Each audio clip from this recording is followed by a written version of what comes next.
Positivos e positivas, positivamente no ar. Esse podcast que, como eu falo, todas as aberturas têm edificado muito as nossas vidas. Mais uma vez, meu maridão aqui, para honra e glória do Senhor. Já tivemos várias conversas aqui nos bastidores. Um dia, gente, eu vou gravar os bastidores para vocês verem tudo que a gente fala. Já aprendi demais com o convidado de hoje.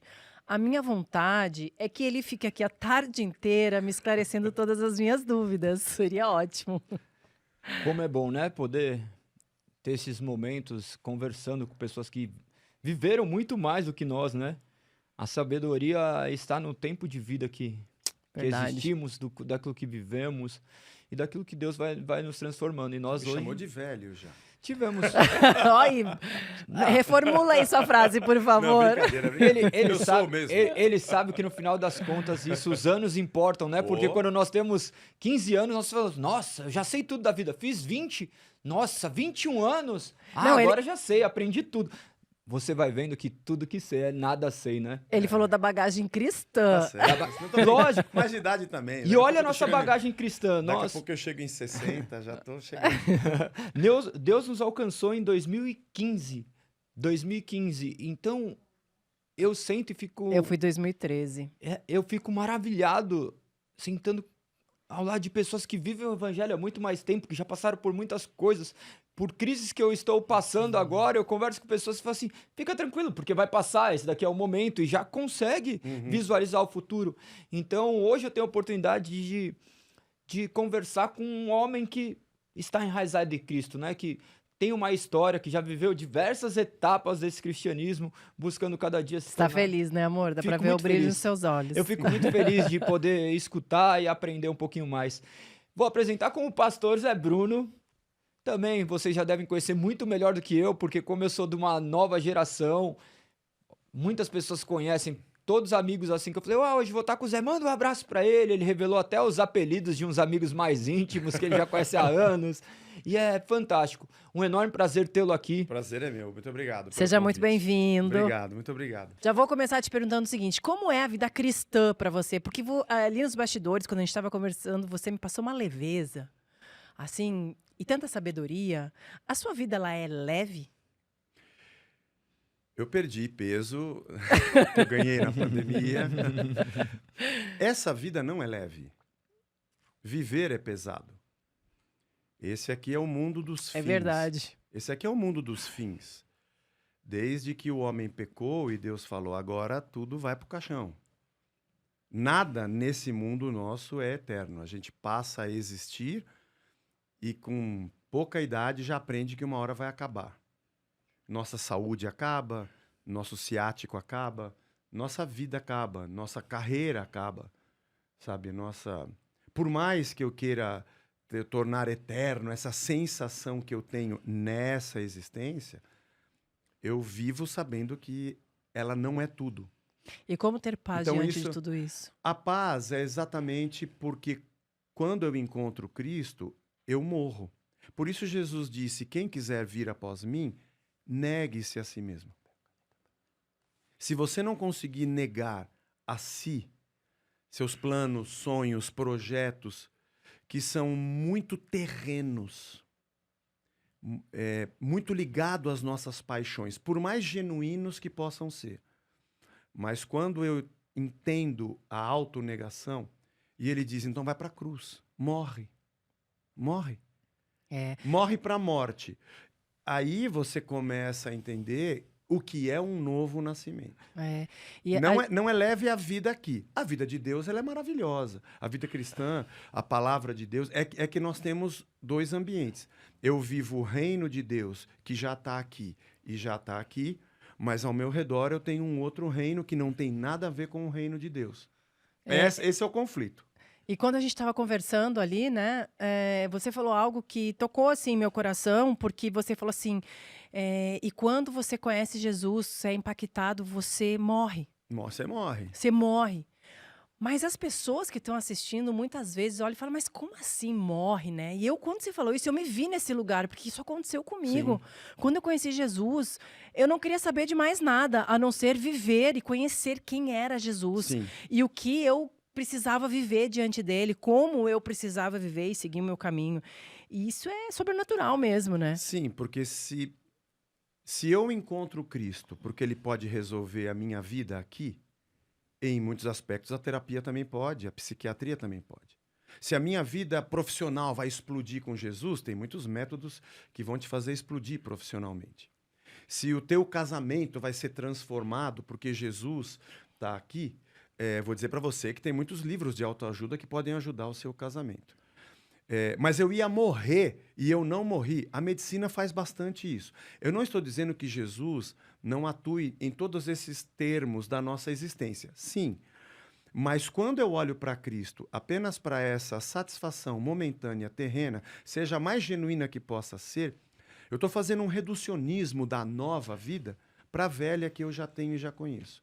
Eu reduzo Cristo a mais um ismo que existe nessa terra. Ele vai competir com outros discursos que também dão certo. Mas quando eu entendo que o que está errado é a existência, quando eu entendo que eu sou um pecador e eu estou morto nos meus delitos e pecados, Efésios 2, e eu não encontro mais sentido algum na existência desse reino, aí eu sou capaz de negar a mim mesmo. Ainda que eu viva aqui, transite aqui, discurse e converse sobre os problemas daqui, eu já não sou mais daqui. Peregrinos nessa terra. Eu sou um peregrino. Eu já não sou mais daqui. Eu amo, mas o amor que eu amo é diferente do amor que você tem aqui, porque o meu amor partiu da cruz. E o seu amor talvez tenha algum limite, você não vai se sacrificar tanto, mas o meu vai. A minha justiça passa por pagar o preço do outro. A sua tem uma justiça, você é advogado, mas você não vai assumir o erro do outro, mas Cristo assumiu. A minha verdade, a minha paz, a minha ética, tudo isso parte de um outro lugar. Eu transito aqui, eu converso bem aqui. Paulo fala em 1 Coríntios que o homem espiritual ele discerne todas as coisas. Ele olha e fala, estou entendendo. Mas quem olha para ele não entende, ele não é discernido. Porque exatamente a essência que nós temos não é mais terrena. Não que ela não esteja aqui, a gente é carne, a gente tem paixões, vontades, desejos. Aí é Gálatas 5,17. Todo dia nós temos, né? Não adianta. A nova vida que está aqui está em constante conflito. O espírito milita contra a carne e a carne contra o espírito, para que nós não façamos o que é o nosso querer. Olha que louco isso. O espírito trabalha para eu não fazer o que eu quero, porque se me deixar solto, eu vou fazer o que a minha Romanos carne 7, quer. o bem que eu quero Também. fazer, eu não faço, o mal E o que eu não quero fazer. Que desventurado homem que eu sou. Quem é que vai me livrar dessa carne? É verdade. E eu acho que a dificuldade do ser humano, não, tenho certeza que a dificuldade do ser humano é entender que nós já nascemos pecadores, né? Que nós já Exatamente. nascemos mal, porque a gente quer falar que lá no fundo, eu não sou tão mal assim, mas eu sou legal, né? E quando a gente aceita isso, quando a gente consegue nos enxergar verdadeiramente quem nós somos, se torna mais fácil. Porque Muito a gente mais fala, fácil. pô, eu sei que eu sou desse jeito, eu sei que eu preciso lutar contra isso. Exato. A religião aí atrapalha bastante. Ela é uma inimiga de Deus. Porque a religião é meritocrata. Você se aproxima da divindade de acordo com o rito que você cumpre. Então, sou eu que pago o preço para que a divindade me aceite. A justiça e a graça. Ele está falando da justiça A agora, justiça da justiça humana, própria do homem. Paulo fala sobre isso. A religião é assim. E isso é muito doido, porque a nossa fé cristã, dentro do histórico dela, tem uma formação de um povo, Israel, o Antigo Testamento, que foi formatada a simbologia do sacrifício de Cristo numa religião. Num ritual. Num ritual. Você tinha templo, oferecia sacrifício, e aquilo era o mérito que te justificava, mas aquilo era simbólico. Se você ler Hebreus, vou me lembrar aqui, acho que capítulo 9, estou sem minha Bíblia aqui, quando Paulo, é que eu acho que Hebreus foi escrito por Paulo. Obrigado. Isso aqui é uma coisa de crente, tem uma Bíblia aqui. Esses textos, às vezes, eu costumo dizer que o Evangelho estraga a nossa religião. Tem um monte de comentário aqui, tá antes, né? Que a religião, o que está na palavra acaba estragando a nossa religião. Ora, a primeira aliança também tinha preceitos de serviço sagrado. A primeira aliança. A primeira tinha preceitos. E o seu santuário terrestre, lá na terra. Com efeito, foi preparado o tabernáculo, cuja parte anterior, onde estavam o candeeiro, a mesa, a exposição dos pães, se chama o lugar santo. Por trás do segundo véu se encontrava o tabernáculo, que se chama Santo dos Santos. Está explicando tudo. Ao qual pertencia um altar de ouro para incenso, a arca da aliança, totalmente coberta de ouro, na qual estava uma urna, totalmente coberta de ouro, na qual estava... e o bordão de Arão, que floresceu, contendo o maná, desculpe, pulei aqui, contendo o maná, o bordão de Arão que floresceu e as tábuas da aliança. E sobre os querubins de glória, com a sua sombra, cobriam o propiciatório, o lugar onde fazia o sacrifício, em cima da arca. Dessas coisas, todavia, não falaremos agora, pormenorizadamente, ele diz. Ora, depois de tudo isso, assim preparado, continuamente, entram no primeiro tabernáculo, aquele antigo, os sacerdotes, para realizar os serviços sagrados. Mas no segundo, a igreja, o sumo sacerdote, ele sozinho. Aliás, desculpa. Mas no segundo, o sumo sacerdote, estou falando daquele ainda, né? O sumo sacerdote, uma vez por ano, o segundo que ele diz depois do véu, não o segundo igreja, o segundo depois do véu. O sumo sacerdote sozinho entra uma vez por ano, não sem sangue, tem que ter sacrifício, que oferece por si pelos pecados da ignorância do povo, querendo com isso dar a entender que o Espírito Santo que ao Espírito Santo que ainda o caminho do santo lugar não se manifestou, enquanto o primeiro tabernáculo, aquele primeiro, continua erguido. É isto uma parábola para a época presente. Não. Isso aqui está acabando com a minha religião. Está querendo dizer que o templo, o primeiro lugar santo, o lugar santíssimo, o sacrifício sacerdote, que funcionava lá, era uma religião de mérito, de sacrifício, é uma parábola para o tempo presente? É o que ele está dizendo. É uma simbologia. Naquela época tinha razão de funcionamento, mas hoje é só um símbolo. Aquilo para nós hoje é uma parábola. A sombra. É uma sombra. Paulo fala isso em Colossenses, capítulo 2, 3. É uma sombra. Isso é uma parábola para a época presente. E segundo esta, se oferecem tanto dons como sacrifícios, embora estes, no tocante à consciência, sejam ineficazes para aperfeiçoar aquele que presta culto. Não passam de ordenanças da carne, baseadas somente em comidas, bebidas e diversas abluções impostas até o tempo oportuno da reforma. O Evangelho está me explicando a Bíblia. O Evangelho está me fazendo entender que aquela religião veterotestamentária teve dia para começar, propósito e dia para acabar. Porque era um símbolo. Porque quando diz assim, você não oferece um sacrifício, mas o sacrifício é Cristo. Você não vai num templo, mas Deus não habita em templos feitos por mãos humanas. Ele habita no meio do seu povo. Individualmente somos santuário dele e como igreja somos a habitação. Não é a parede, não é o lugar. Mas quem é o sacerdote? Aqui diz que ele é o sumo sacerdote da nossa confissão. Que não há outro intermediário. Não tem outro intermediário entre Deus e os homens. Mas na religião, eu tenho um sábado, que é o dia certo, para ir no templo, no lugar certo, diante de um sacerdote, que é a pessoa certa, para entregar a minha oferta, que é o culto certo, para que Deus me receba. Então, na religião, eu sempre estou pagando para que ele me receba. E amanhã eu peco de novo, eu pago outra vez. Agora, em Cristo, eu não tenho um lugar, ele é o sumo sacerdote, ele é o próprio sacrifício, e isso acontece em qualquer dia, não só no sábado. E ele pagou por mim o que eu jamais poderia pagar, porque eu não posso me auto-salvar, eu preciso dele.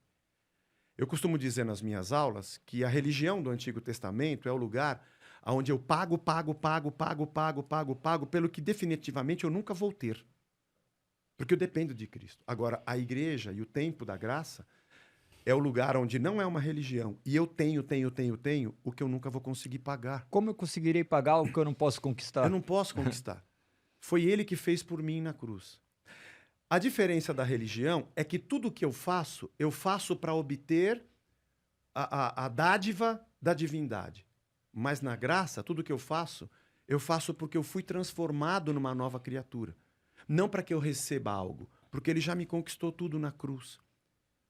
Se eu tiver que fazer sacrifícios depois de Cristo para que ele ainda me abençoe, eu vou ter que dizer que o sacrifício dele foi insuficiente. Ainda resta um que sou eu, além do que ele fez.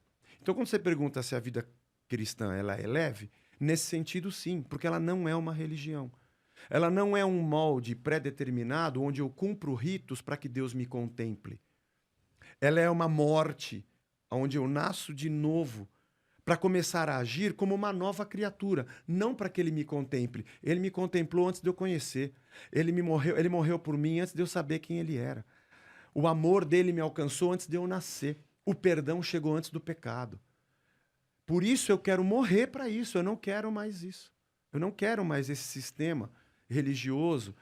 Mas só que isso toma conta da nossa vida. O sistema quer te colocar na igreja no domingo e você, segunda, você tem que voltar a pecar para domingo você retornar. E domingo eu vou receber a bênção para mim, como se fosse um posto de gasolina para eu viver durante a semana. As novas indulgências, né? Toda hora. E por que você acha que o povo se apega tanto a isso? Porque nós somos ávidos pela religião.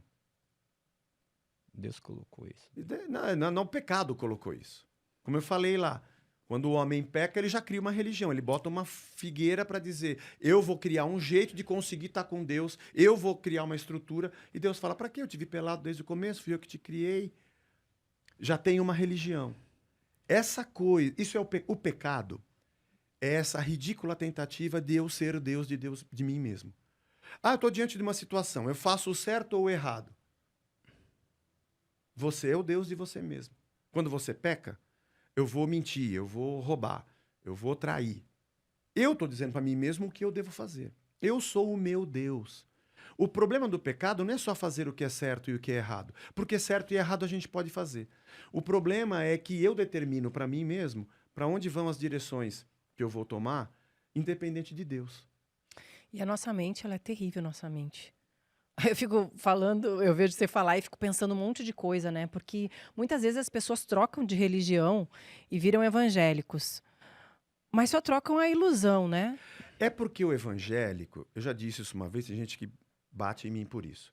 Esse termo também é uma religião. Cristianismo também é uma religião. Tudo é religião, porque todo rito vira uma religião. Todo rito vira uma religião. Até eu, enquanto ateu, vivi uma religião baseada por mim. Qual a diferença dessa para qualquer outra crença que não tem um suporte naquilo que é eterno? Por isso que nós entendemos que a palavra de Deus é a nossa regra de fé e prática que alicerça a nossa vida. Se você disser assim, a religião me diz que se eu não for na igreja, eu não sou abençoado. O evangelho não diz isso. Ah, mas na sua igreja as pessoas vão no domingo. Elas vão no domingo. Mas elas não vão porque se elas não forem, elas não são abençoadas. Elas vão porque a gente comunga como comunidade. Porque é a comunidade daqueles que nasceram de novo. Não por uma obrigação. Duas pessoas, eu sempre digo isso também lá, duas pessoas sentadas ali na frente enquanto eu estou pregando. A gente ora, as duas levantam a mão. A gente louva e as duas põem a mão no peito. As duas ofertam. As duas trabalham num setor da igreja, num departamento. As duas se ajoelham no final do culto e as duas choram. Aí eu pergunto para a primeira, por que você faz isso? E ela diz, se eu não vier na igreja, eu não sou abençoado. Se eu não cair de joelhos, Deus me abençoa. Se eu não louvar, eu não tenho vitória, porque a vitória está no louvor. Se eu não entregar dinheiro, Satanás me rouba e eu não sou abençoado. E se eu não fizer oração, Deus não vai me abençoar porque eu estou longe dele.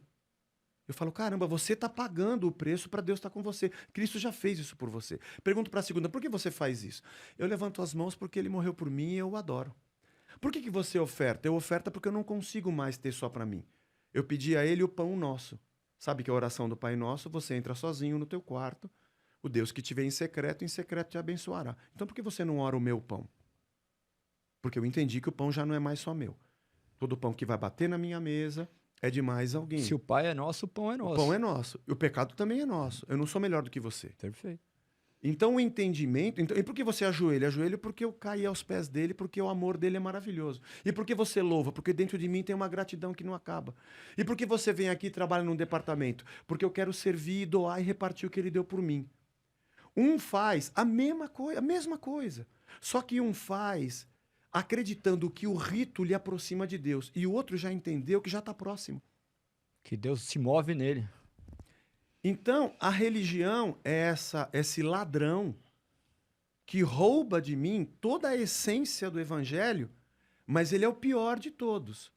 Porque a religião é o maior inimigo do evangelho. Não é Satanás. Não é o diabo. O diabo você repreende e ele vai embora. Agora, a religião é o sistema que me mantém acreditando que eu estou com Deus, mas distante dele. Esse povo honra-me com os lábios, mas o seu coração está longe de mim.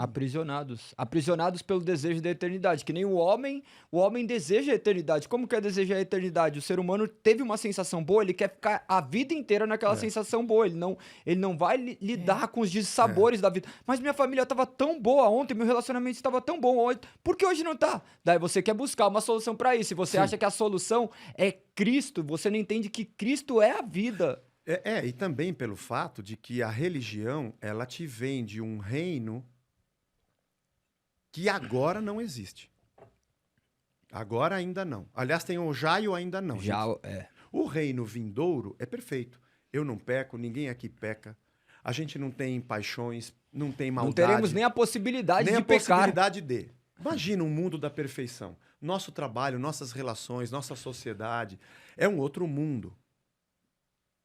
Aquele que é convertido, que crê em Cristo, ele é um cidadão de um outro mundo, de um outro reino. Ele faz parte de uma outra humanidade que não existe ainda, mas dentro dele já existe.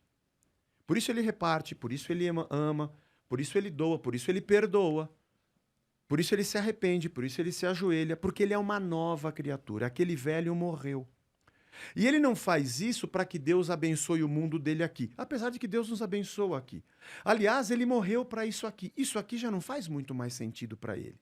A cabeça dele está no outro reino. E ele vive aqui, pisando num metro quadrado, onde tudo que ele pode, ele faz para representar esse novo reino que habita nele. E não mais querendo apenas um favor para consertar esse aqui. Jesus não é mais um meio, ele não é mais o fim. um meio, ele é o fim de todas as coisas. Ele não é um meio para eu obter alguma coisa boa. Apesar de que ele me abençoa. Eu não preciso ficar preocupado. Eu fico pensando... Eu dou sempre esse exemplo. Eu estou lá dormindo na minha casa, eu moro num sobrado, ouço um barulho na sala, fico preocupado. Quando eu desço e acendo a luz, está o meu filho roubando a televisão da sala para levar para o quarto dele. Eu falo, o que você está fazendo? Ai, pai, perdoa, eu não queria que você visse.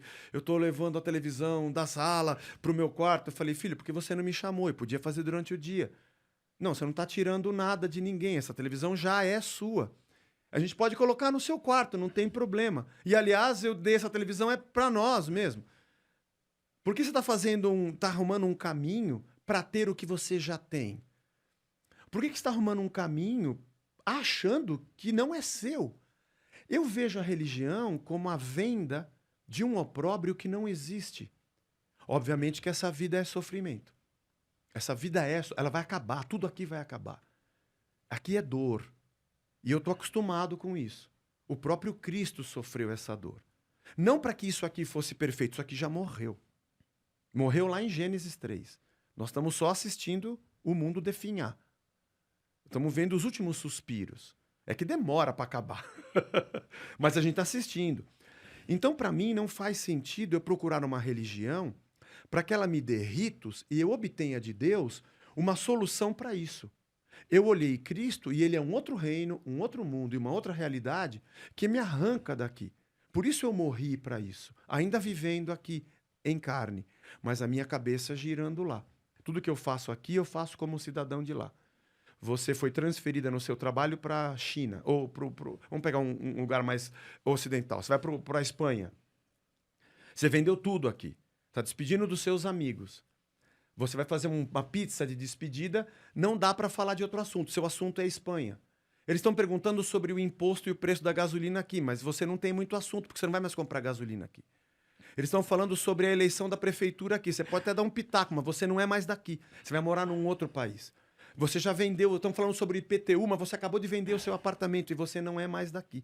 Agora, se te perguntarem uma coisa, você entrou no site, você viu como é que a vida é em Madrid, quanto custa o ticket para ver um jogo do Real Madrid. É igual uma criança, né? Você tá aqui, mas a sua cabeça é de um outro mundo. Você é parte de um outro reino, de uma outra sociedade. O cristão deveria ser esse na face da terra. O cristão deveria ser esse. A pergunta que eu tenho é: como viver isso o tempo inteiro? Não, a Porque, gente não consegue. sabe por quê? Quando eu vejo você falar, Zé, eu fico pensando assim, tem dias que eu vivo isso. Tem. Mas tem dias que eu parece que estou desconectada. É. E me preocupo com o mundo aqui. Sim. E aí, quando a gente olha para até inclusive pastores que pregam a palavra e que se perdem em algum momento, que estão lá, que eu creio que pregam realmente, que conhecem a Jesus e se perdem. Como que você vê isso? Mas a Bíblia, eu vou falar o Evangelho, quando a gente fala Bíblia, é a Bíblia, tá? Mas o Evangelho, Paulo falou isso. Você acabou de citar Romanos 7. Quem é que vai me livrar disso aqui, ó? Senhor, Romanos, capítulo 8, de 19 a 23. Toda a criação geme. Ela está esperando a manifestação dos filhos de Deus. Quando ela vai ser liberta da corrupção e da vaidade para a glória dos filhos de Deus. Você entende que a terra está gemendo? Os animais, as fontes, porque Deus falou para a criação, ó, vou colocar aqui o meu representante, tá? Minha imagem e minha semelhança. Ele vai cuidar dessa terra, vai cuidar das pessoas. Ele sou eu aqui, ó, minha imagem e semelhança. Depois de criar tudo, eu coloquei o homem aqui. Mas o homem peca, ele é Deus dele mesmo, ele quer conhecer o bem e o mal, ele quer fazer do mal dele o seu bem, e ele acaba, ele polui, ele destrói, ele escraviza, ele rouba, ele furta, ele se apropria. E Romanos 8 diz que a criação está falando, ô Deus, só uma pergunta, quando é que aquele cara que você falou que ia chegar aqui e cuidar da gente vai chegar? Porque nós estamos gemendo. A gente quer sair desse domínio de corrupção e de destruição para a glória dos filhos de Deus que você falou que ia estar aqui. E Paulo fala, mas nós também, que somos gente, também gememos. A minha angústia não é porque eu tenho pouco dinheiro. A minha angústia não é porque eu não sou aceito na sociedade. A minha angústia não é porque eu não sou satisfeito na minha carreira. A minha angústia não é porque eu não casei com o cara mais bonito ou com a mulher mais bonita. A minha angústia não é porque o meu carro não é do ano. Não é porque a etiqueta da minha calça não é a melhor. Essas são angústias muito pequenas. Mas elas só demonstram uma angústia muito mais funda. Eu descobri que eu estou morto e que isso aqui não faz mais sentido. Porque eu já comprei um carro novo e continuo triste. Eu já arrumei 10 mulheres e continuo triste. Já ganhei muito dinheiro e continuo angustiado. Encontrar Cristo é descobrir, eu sabia que eu não era daqui. Cristo é um déjà vu. Quando ele apareceu andando na nossa frente, eu falei assim, é isso. Quem é esse aqui? Esse aqui é o ser humano. Esse é o ser humano. Todos nós deveríamos ser assim, porque ele é o criador de todas as coisas e de todos nós. Caraca, eu sabia que tinha alguma coisa errada. Porque ele tem um amor que eu não tenho. Ele tem uma justiça que eu não tenho. Ele tem uma paz que eu não tenho. Tem alguma coisa errada comigo. E quando ele disse, porque eu sou o caminho, verdade e vida. Eu sabia. Meus caminhos não são caminhos, não dá. A minha vida não é vida. E a minha verdade é uma desgraça de uma mentira. Por isso, quando eu encontro o evangelho, eu falo, eu preciso morrer. Esse Zé precisa morrer, precisa nascer um novo. E o pior que é todo dia, né? É todo dia. E essa morte, a gente fala, vou morrer uma vez e pronto. Não, mas tem outra, como diz, tem partes do velho homem ainda que não foram... Ele está aqui. Não foram mortas por amor de né? ti, nós somos entregues à morte todo dia e a gente como se mata morrer? todo dia. A gente vai morrendo um pouco mais a cada Por dia. intermédio da palavra. A palavra nos traz vida. Por isso que o evangelho nos constrange. A gente vive de morte em morte. Cada dia eu morro mais um pouco. Cada dia vai morrendo uma Ô, coisinha Zé, ali, né? Você acredita o pecadinho de estimação. Você acredita que muito disso está por causa da desconexão do povo da Bíblia com a Bíblia? Porque nós vivemos o evangelho segundo nossa própria consciência. Nós olhamos a Bíblia segundo versículos espaçados. Nós sabemos que, estatisticamente, menos de 5% da população leu a Bíblia de Gênesis e Apocalipse uma vez. Lógico que tudo isso é fruto do pecado, mas você acredita nessa nova reforma que a gente fala de voltarmos às Escrituras para que tenhamos conhecimento da verdade, para que a verdade se torne mais palpável? É uma necessidade. Uhum. Mas eu costumo dizer... tudo que eu falo, as pessoas me batem. A gente não crê na Bíblia.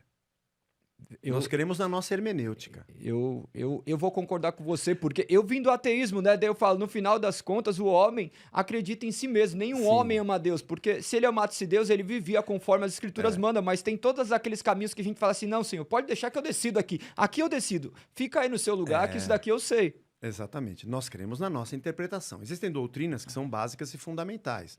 Jesus nasce da Virgem, eu creio. Ele é filho de Deus O em credo, carne, o credo eu creio. apostólico, vamos colocar ali como uma espinha Tudo dorsal, bem. né? Então nós Conhecido. somos todos cristãos porque cremos nessas verdades. Perfeito. Ele morreu, ressuscitou, vida eterna, morte e ressurreição. Tá bom, isso aqui são as coisas básicas, mas tem uma infinidade de doutrinas periféricas que a gente discorda absurdamente. É Porque a verdade. gente... E alguém me pergunta, mas quem tá certo? Eu digo, ninguém. Quem tá certo é só Jesus. Mas a gente vai se aproximar dele a cada dia. Tem Eu uma falo questão, isso também. Quem uma tá questão. certo? É porque eu também não estou procurando, mas eu não estou procurando quem está certo. Acho que esse é um problema da religião. Porque se eu tiver certo, Deus me abençoa, mas não tem a ver com saber quem está certo. Eu não estou preocupado se eu estou certo. Alguém vai dizer que eu estou errado, que eu sou um herege. É uma besteira essa discussão. Certo é Cristo. Eu estou tentando descobrir, no meu anseio de viver o melhor, pela graça e pelo que ele fez por mim, descobrir nas Escrituras. E cada dia eu estou aprendendo um pouco mais. Eu me sinto um aluno todo dia.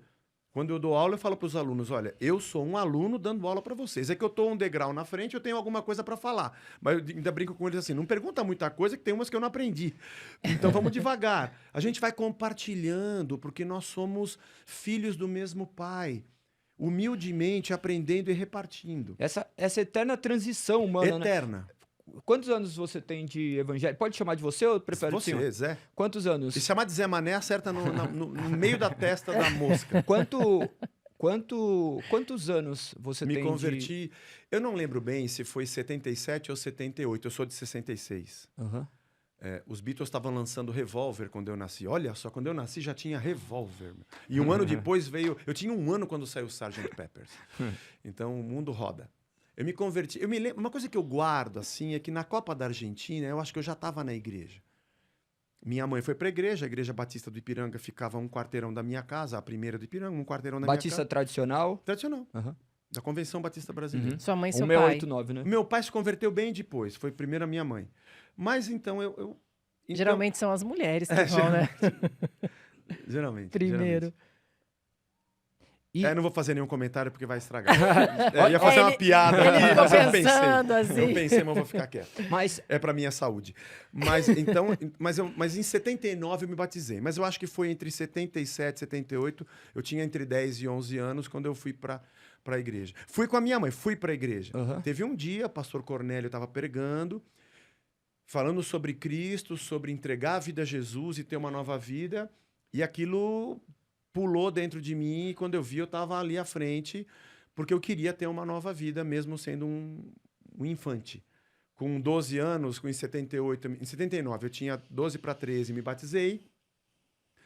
Então eu já vi de tudo nessa vida.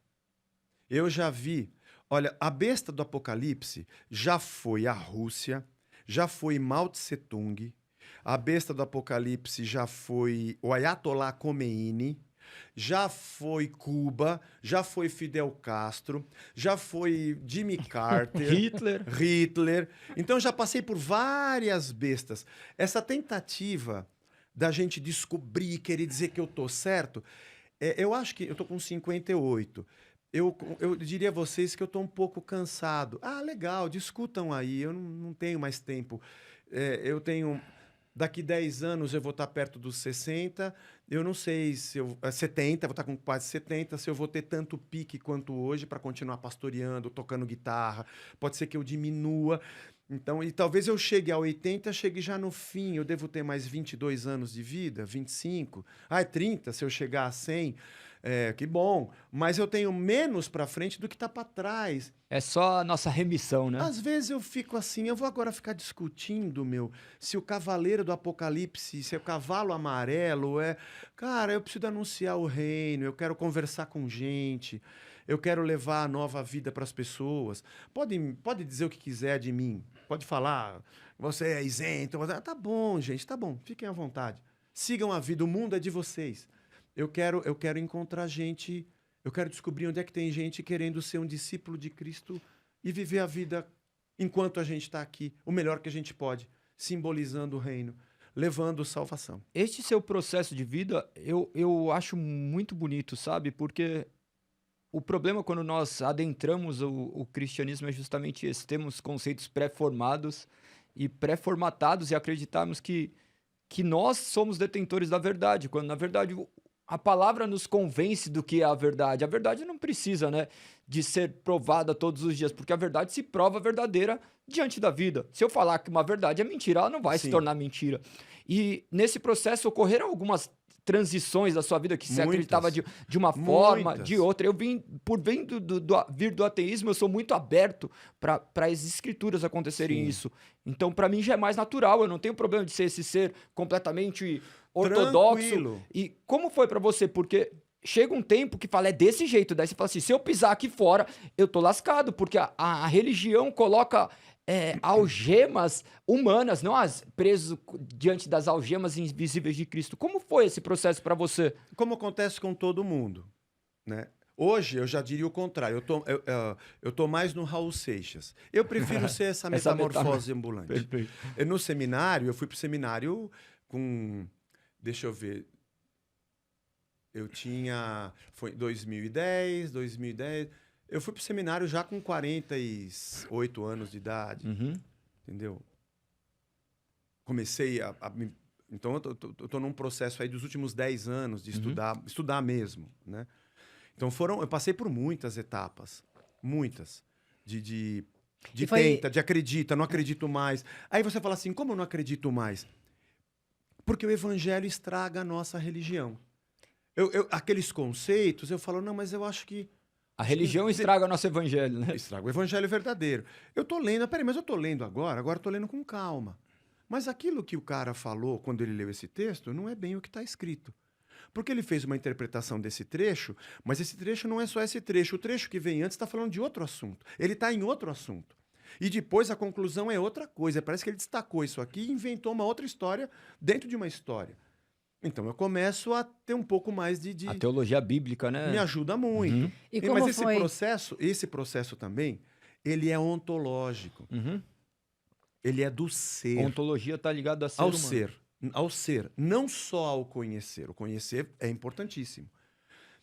Por que você... Zé, por que você não afana esse vaso quando o Galego e a Lizzie não estiverem olhando? Porque eu não sou um ladrão.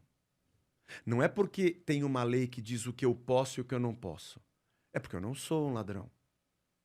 E mesmo assim... Isso é ontológico, isso não é religioso. Isso não é dizer você pode e não pode fazer isso. Se alguém chegar na igreja e disser assim, eu descobri um texto agora aqui que diz que você pode trair sua mulher 10 vezes.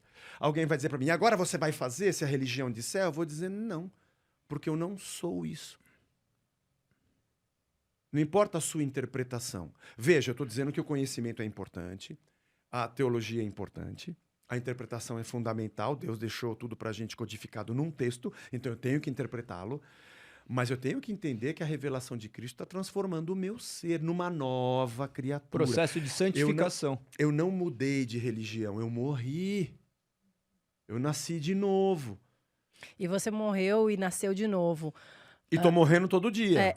Eu queria te perguntar, então, depois dessa transição, porque às vezes é difícil, né, você desmistificar ou se convencer de outra coisa, porque houve uma transição aí, né? Porque a cosmovisão é movimento do coração.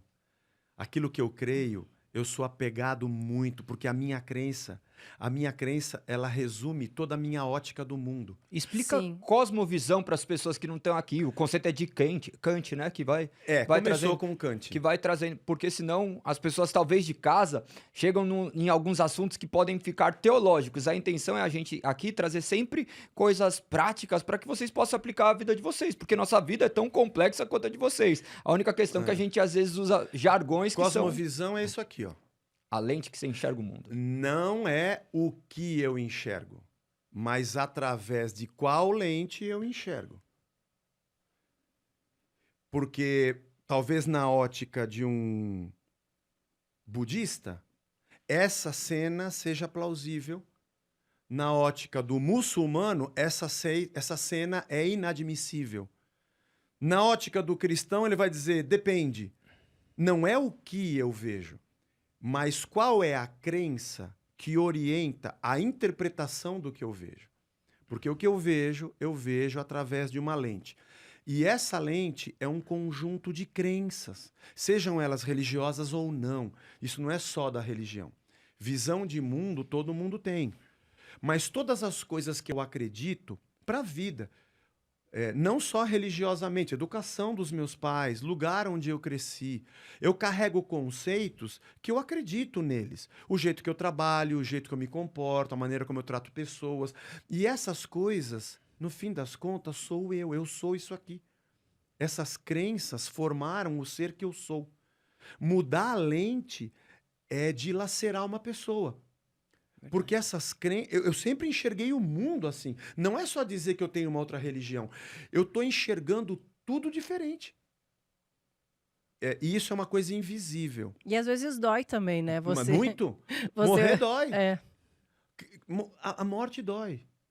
Agora, você falou um negócio que eu acho interessante também, quando eu falei do Raul Seixas.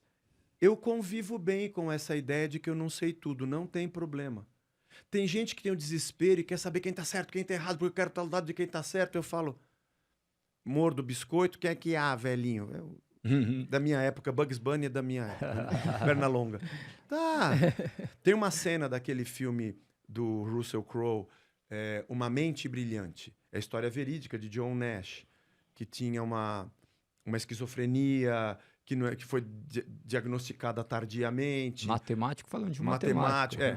E tem uma cena... Depois ele passa a vida toda e ele é um cara, já um cara experiente, é um idoso dando aula na faculdade que ele se formou. E ele tá lá fazendo cálculos no vidro, assim, né? Aí chega um garoto desesperado, você é John Nash, eu tô fazendo um experimento, estudando tal teoria com interpolações, eu queria que você me falasse. Ele fica olhando pro garoto, senta devagar. E o garoto explicando a teoria que ele quer defender e provar uma tese. E ele fala, você comeu hoje? Hã? A minha esposa faz uma maionese deliciosa, me mandou esse lanche, quer beber alguma coisa? Tipo assim, onde você vai, meu? Você acha que você vai resolver o mundo porque você vai descobrir o que é certo? Tô aqui a vida inteira e vou morrer sem saber. A gente é tudo louco. Nós estamos numa disputa nesse mundo, querendo provar o certo ou o errado, a gente não sabe nada. Quando eu entendi que eu não sei nada, eu fiz as pazes com a minha imperfeição. Isso não significa que eu vou meter os pés pelas mãos toda hora e vou sair pecando, porque eu não quero, eu não sou isso. Eu amo a Deus. Mas eu vejo muitos debates nas redes sociais. Meu Instagram eu posto coisa da banda, fotografia do passarinho... Sabe? Muita gente vem me seguir esperando que eu vou colocar teorias, pregações. Não coloco. Não venha me encher a paciência. Aqui é meu Instagram, eu faço o que eu quero. E se eu posto alguma coisa que tem algum versículo, eu não coloco nem comentário. Você não quer debater? Não. E dane-se você, porque eu não tô aqui postando que eu não quero saber sua opinião. Me deixa, cara. Que hoje eu tô de bobeira. Me larga do meu pé, meu. Se tem uma coisa chata nesse mundo, nesse país hoje, na minha opinião, tudo que eu tô falando aqui, gente, é a minha pequena opinião de um cara que não é nada. E pode virar corte, né? Porque o que mais viraliza são os seus cortes. Daí. Eu não gosto de cortes, mas tá bom. Eu não gosto de cortes. Não, o que acontece da sua vida é isso. Porque de repente você tá ali, na hora que você vê, você falar alguma coisa e as pessoas querem todas... Mas é maravilhoso. Não, as pessoas possuem opinião sobre nada, sobre visões que são... A minha filha adolescente, quando ela tinha... Adolescente não, hoje ela já tá com 26, 27 anos. Mas quando ela tinha 10, ela bateu a porta. Gritando comigo. Mas a minha filha não é um corte. Ela é uma pessoa. Eu tenho amigos que teve dia que a gente brigou e discordou. Mas meu amigo não é um corte. Isso aqui é uma vida. Perfeito. Eu tô falando de uma sequência. Aí o cara pega a minha pregação e faz um corte. Aquilo não é um corte, é uma pregação. Tem começo, meio e fim. E como eu prego em sequência... sua pregação de domingo... A pregação não é de domingo. Eu tô há 3 anos e meio pregando Lucas. Eu comecei no Evangelho, expondo trecho a trecho, verso a verso, capítulo a capítulo. Acabamos, entramos em Atos, estou em Atos 27. 4 domingos eu acabo a série. Tem começo, meio e fim. Para de corte. E daí pegam, pulam partes. Nós estamos também na Lexio Contínuo. Na hora que chegou ali, as pessoas olham, talvez peguem uma parte e falam assim, não mas isso não faz conexão com o resto. Que faz. Claro porque eles não vê ou escutaram escutaram o resto. Por que você perdoa uma pessoa que te fez um mal? Porque ela não é um recorte. Ela fez um mal, ela tropeçou hoje, mas eu tenho uma história com essa pessoa. Exato, porque ela não é aquilo, né? Ela não O é único, aquilo. único que é alguma coisa é Deus. Ele é o verdadeiro eu seu. Nós estamos, É. nós somos seres transitórios, vasos imperfeitos nas mãos de Deus sendo E modelados. eu acho que eu já tomei as doses de paroxetina e de Rivotril suficientes na minha vida.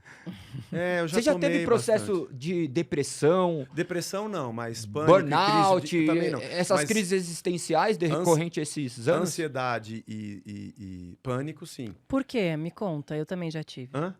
Porque Por eu quê? sou um ser humano, né? Mas Isso é coisa de gente, fica tranquilo. Não é falta de Deus, é coisa de gente. E Nossa quando- cabeça gira, E quando... a gente tem uma agorafobia, a gente só pensa no amanhã. É isso. A gente começa a ter a nossa cabeça governada por essa isso. loucura. É o que eu falei agora há pouco. Eu não como, sou daqui. Como viver sempre com os olhos ou nesse mundo espiritual. Porque a realidade é que tem dias que a gente está vivendo o mundo espiritual, não sou daqui, tá tudo tranquilo, só que tem vezes que a gente está aqui vivendo um mundão Mas essa é a mesmo. Dá meu Rivotril. desesperado. E eu acho que se precisar, tome. Sim. Se Não, precisar, tome, exato. faz ajuda. Aí coisas que te ajudam a viver, disse Fitopá. Tem coisas que te ajudam a viver. Então vai lá, eu não tô dizendo que isso é pecado, isso aqui é coisa de gente. E como foi para você essa... A gente vai continuar lutando a vida inteira com isso. Vai. Mas eu acho que melhora. Melhora. O evangelho, quanto mais eu leio o evangelho, mais eu limpo a minha lente. Quanto mais eu entendo Cristo e o reino de Deus, mais eu desembaço a minha lente. E quando eu desembaço a minha lente e vou ler, eu entendo melhor o que eu estou lendo. E porque eu entendi melhor o que eu estou lendo, a minha lente fica mais limpa. Aí quando eu torno a ler, se torna melhor. Esse é um processo de transformação contínuo. E vamos morrer tudo imperfeito. E a gente tem que aceitar, porque eu te confesso que quando eu fiquei assim, eu me questionei muito. Falei, mas, poxa, eu acredito em Deus, eu conheço Jesus, e por que eu tô sentindo isso? Eu ficava mais mal ainda por estar sentindo aquilo. É a Não, religião não. aprisionando. Porque a religião vai dizer a você que isso é pecado, que você tem que ser perfeita. Mas se você não for perfeita, Deus não te recebe. Pera, ele me recebe. Que é falta de Deus, eu Peraí, tô peraí. ansioso, é falta Pera, de Deus. Pera, mas quando ele morreu por mim, ele já me conhecia quando eu estava no ventre da minha mãe, antes de estar no ventre da minha mãe. Eu era um espermatozoide em potencial, que meu avô não tinha nem gerado meu pai ainda, e ele já tinha morrido por mim. Ele conhece passado e presente e futuro. Não há alguma coisa que eu faça de melhor ou de pior que ele vai me amar ou me odiar mais. Agora, eu faço o que eu faço porque eu amo. Agora, ninguém vai dizer para você que você não deve tomar um remédio para o seu pâncreas ou para o seu estômago. Mas o seu cérebro é um órgão também, que precisa de enzimas, vitaminas e hormônios, como qualquer outro. Então, nosso corpo é assim. E a gente ainda vive nesse mundo doente e a gente é doutrinado pela doença da Terra. Você já ouviu falar em JOMO e FOMO? Eu já ouvi no Joma, sabe aquele... JOMO Tem um cara que fica na internet, é um... é um termo que até um amigo meu que é americano e me explicou um dia, eu falei, cara, isso é sensacional, agora eu estou entendendo muita coisa. Agora explique. JOMO FOMO é o Fear of Missing Out. É Traduz o medo. que eu tenho... Minha o língua é medo de português tá intermediário. O medo de estar perdendo alguma coisa. Esse mundo é doente. Alguém encosta em você e fala assim: você viu a série, não sei o quê? Não! Mas tá todo mundo falando, eu não! Então eu tenho um medo porque eu tô perdendo. Tem que ver. Já foi comer aquele hambúrguer? Não fui. Já conversou com outra pessoa? Não. Você viu o podcast? Não vi. Você tá sempre numa ânsia de que eu não fui, eu não tenho ainda, eu não sei. Todo mundo tá falando e eu não vi. E é um consumo doentio. E você vira uma pessoa doente. Porque você não foi, você não tem, você não possui, você não vive. E isso vai para a religião, tá? Deus não te abençoou, você não tem. E não tem coisa melhor para a religião do que pregar que te falta alguma coisa. Porque eu te vendo o sistema para você conseguir de volta. E isso rende lucro para mim. Então a melhor coisa para a religião é pregar que você é um opróbrio, que você não tem a bênção.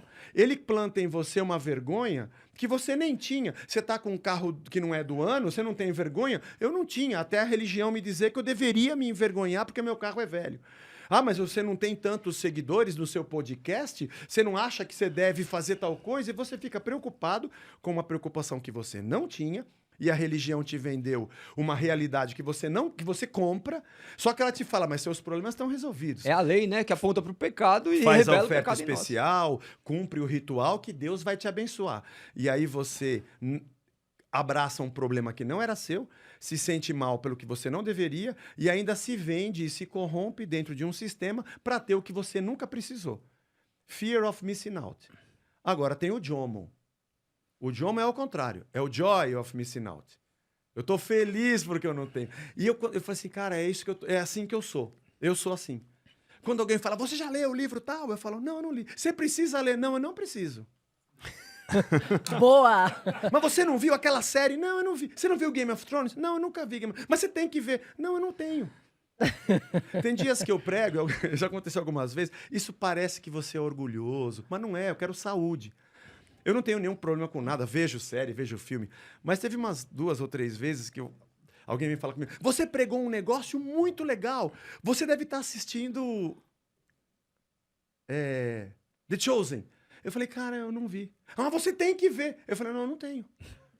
Ainda mais porque eu já estou pregando, então me fala um outro. Porque se eu já estou pregando o que está na série, então eu não preciso ver Preciso a série. ver coisa nova, que eu não sei ainda. Aí a pessoa acha que a gente é orgulhoso, mas é brincadeira. Eu falo assim, não, eu não preciso, cara. Não, ele vai enxergar você com a lente dele, né?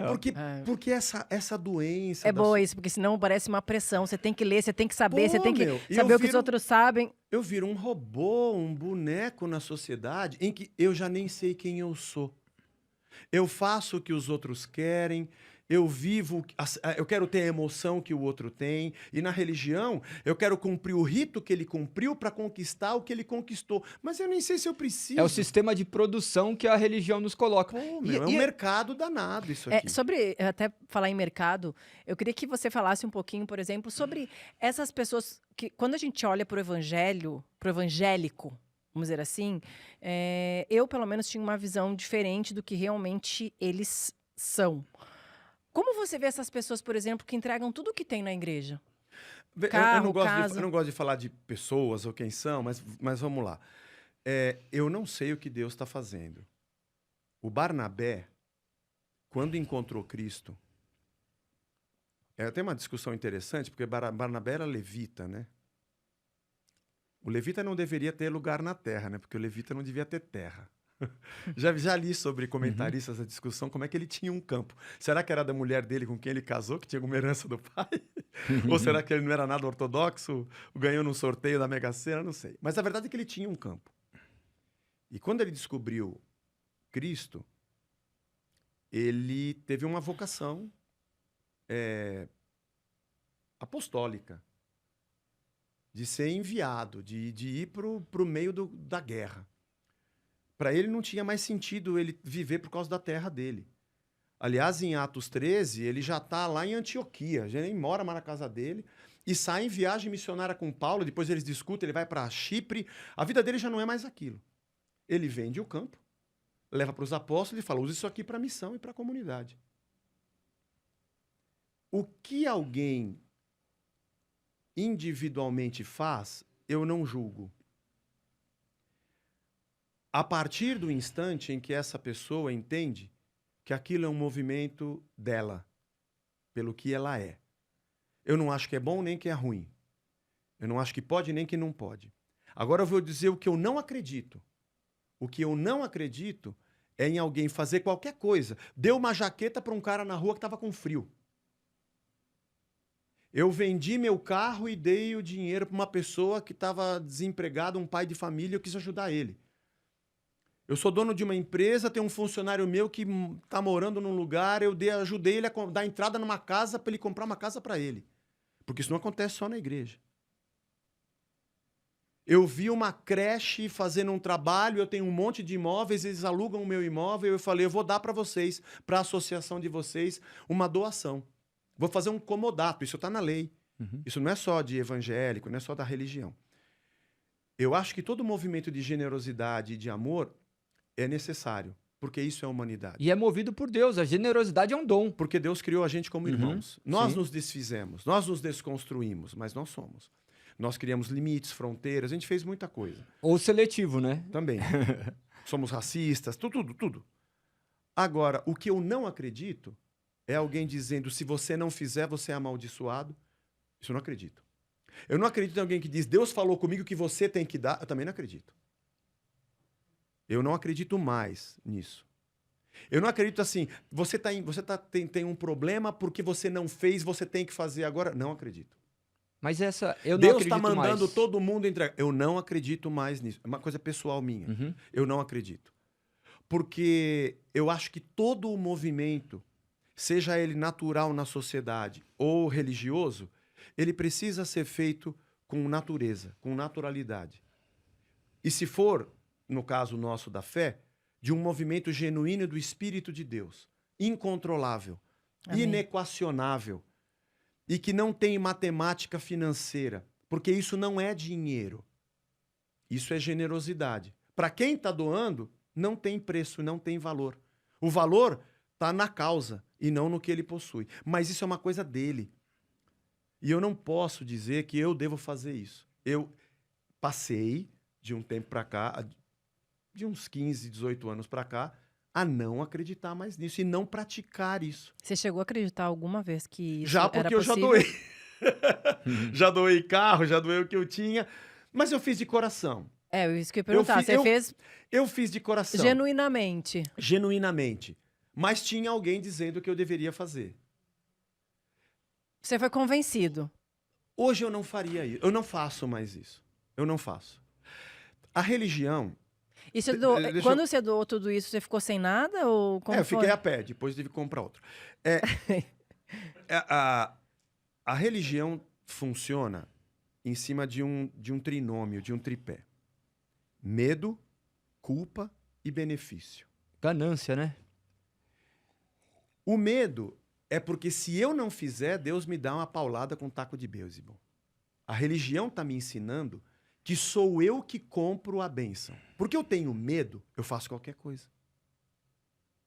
Ou porque me aconteceu algo errado. E ele vem e me diz que a culpa é minha. Então, eu tenho que aplacar essa ira de Deus por causa da minha culpa. Porque eu fiz errado e ele veio com o porrete.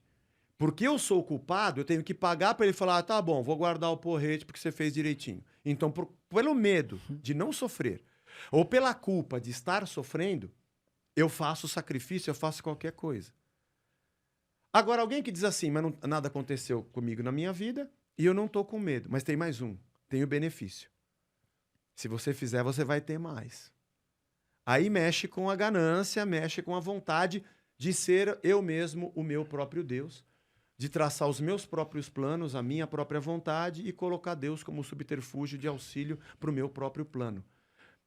Isso Você também acha acontece. que, de alguma forma, servir a Deus, a pessoa tem mais? É acrescentado? O que é acrescentado em servir a Deus? Eu acho que isso não importa. Porque depois que eu passei a servir a Deus, o que mais vai ter valor? Mais dinheiro? Então, Porque eu comprei uma BMW? Porque eu comprei uma calça no shopping Iguatemi aqui, que custa o salário da maioria das pessoas do Brasil? Isso é que me satisfaz? Eu acho que aqui tem uma chave. Porque o problema não é se Deus dá ou não a bênção. O problema é que eu acho que essas coisas são bênção. Esse é o problema. exatamente. Alguém, por acaso, já falou, olha, esse irmão aqui é abençoado. Por acaso? O cara chega na frente da igreja com um carro zero, esse irmão é abençoado, hein? Nem sabe a origem, não sabe... Não. Porque abençoado é uma coisa que é visível aos meus olhos materialmente. Nós somos materialistas demais, meu. Sim. Quem A ia gente- falar que José era abençoado, José era Abraão, abençoado, enquanto estava Abraão ali... abençoado. Salomão era abençoado. Ah, legal. Quer dizer que a irmãzinha que ora todo domingo, que é uma serva de Deus, que no prédio dela ela testemunha de Cristo, já teve casamento que ela aconselhou no prédio dela, é uma viúva. Os jovens vão lá bater papo com ela, gente já se converteu por ela. Aliás, foi ela que levou o evangelho e aquele menino hoje é um pastor e prega para muitas pessoas. Ela não é abençoada, porque ela chega na igreja de ônibus. E porque a roupa dela é velha. E ela só tem um apartamento que ela mora e que é usufruto, porque já deixou a herança para os filhos. Olha que tipo de gente doente nós somos. E que Jesus morreu na cruz pensando assim, cada paulada que ele tomava de cravo, tá doendo, mas ele vai comprar um carro novo, vai valer a pena. Vai valer a pena porque ele vai trocar de emprego. Veja, eu não estou dizendo que Deus não assista os seus servos com isso. Sim. Mas ele não pode ser um fim em si mesmo, né?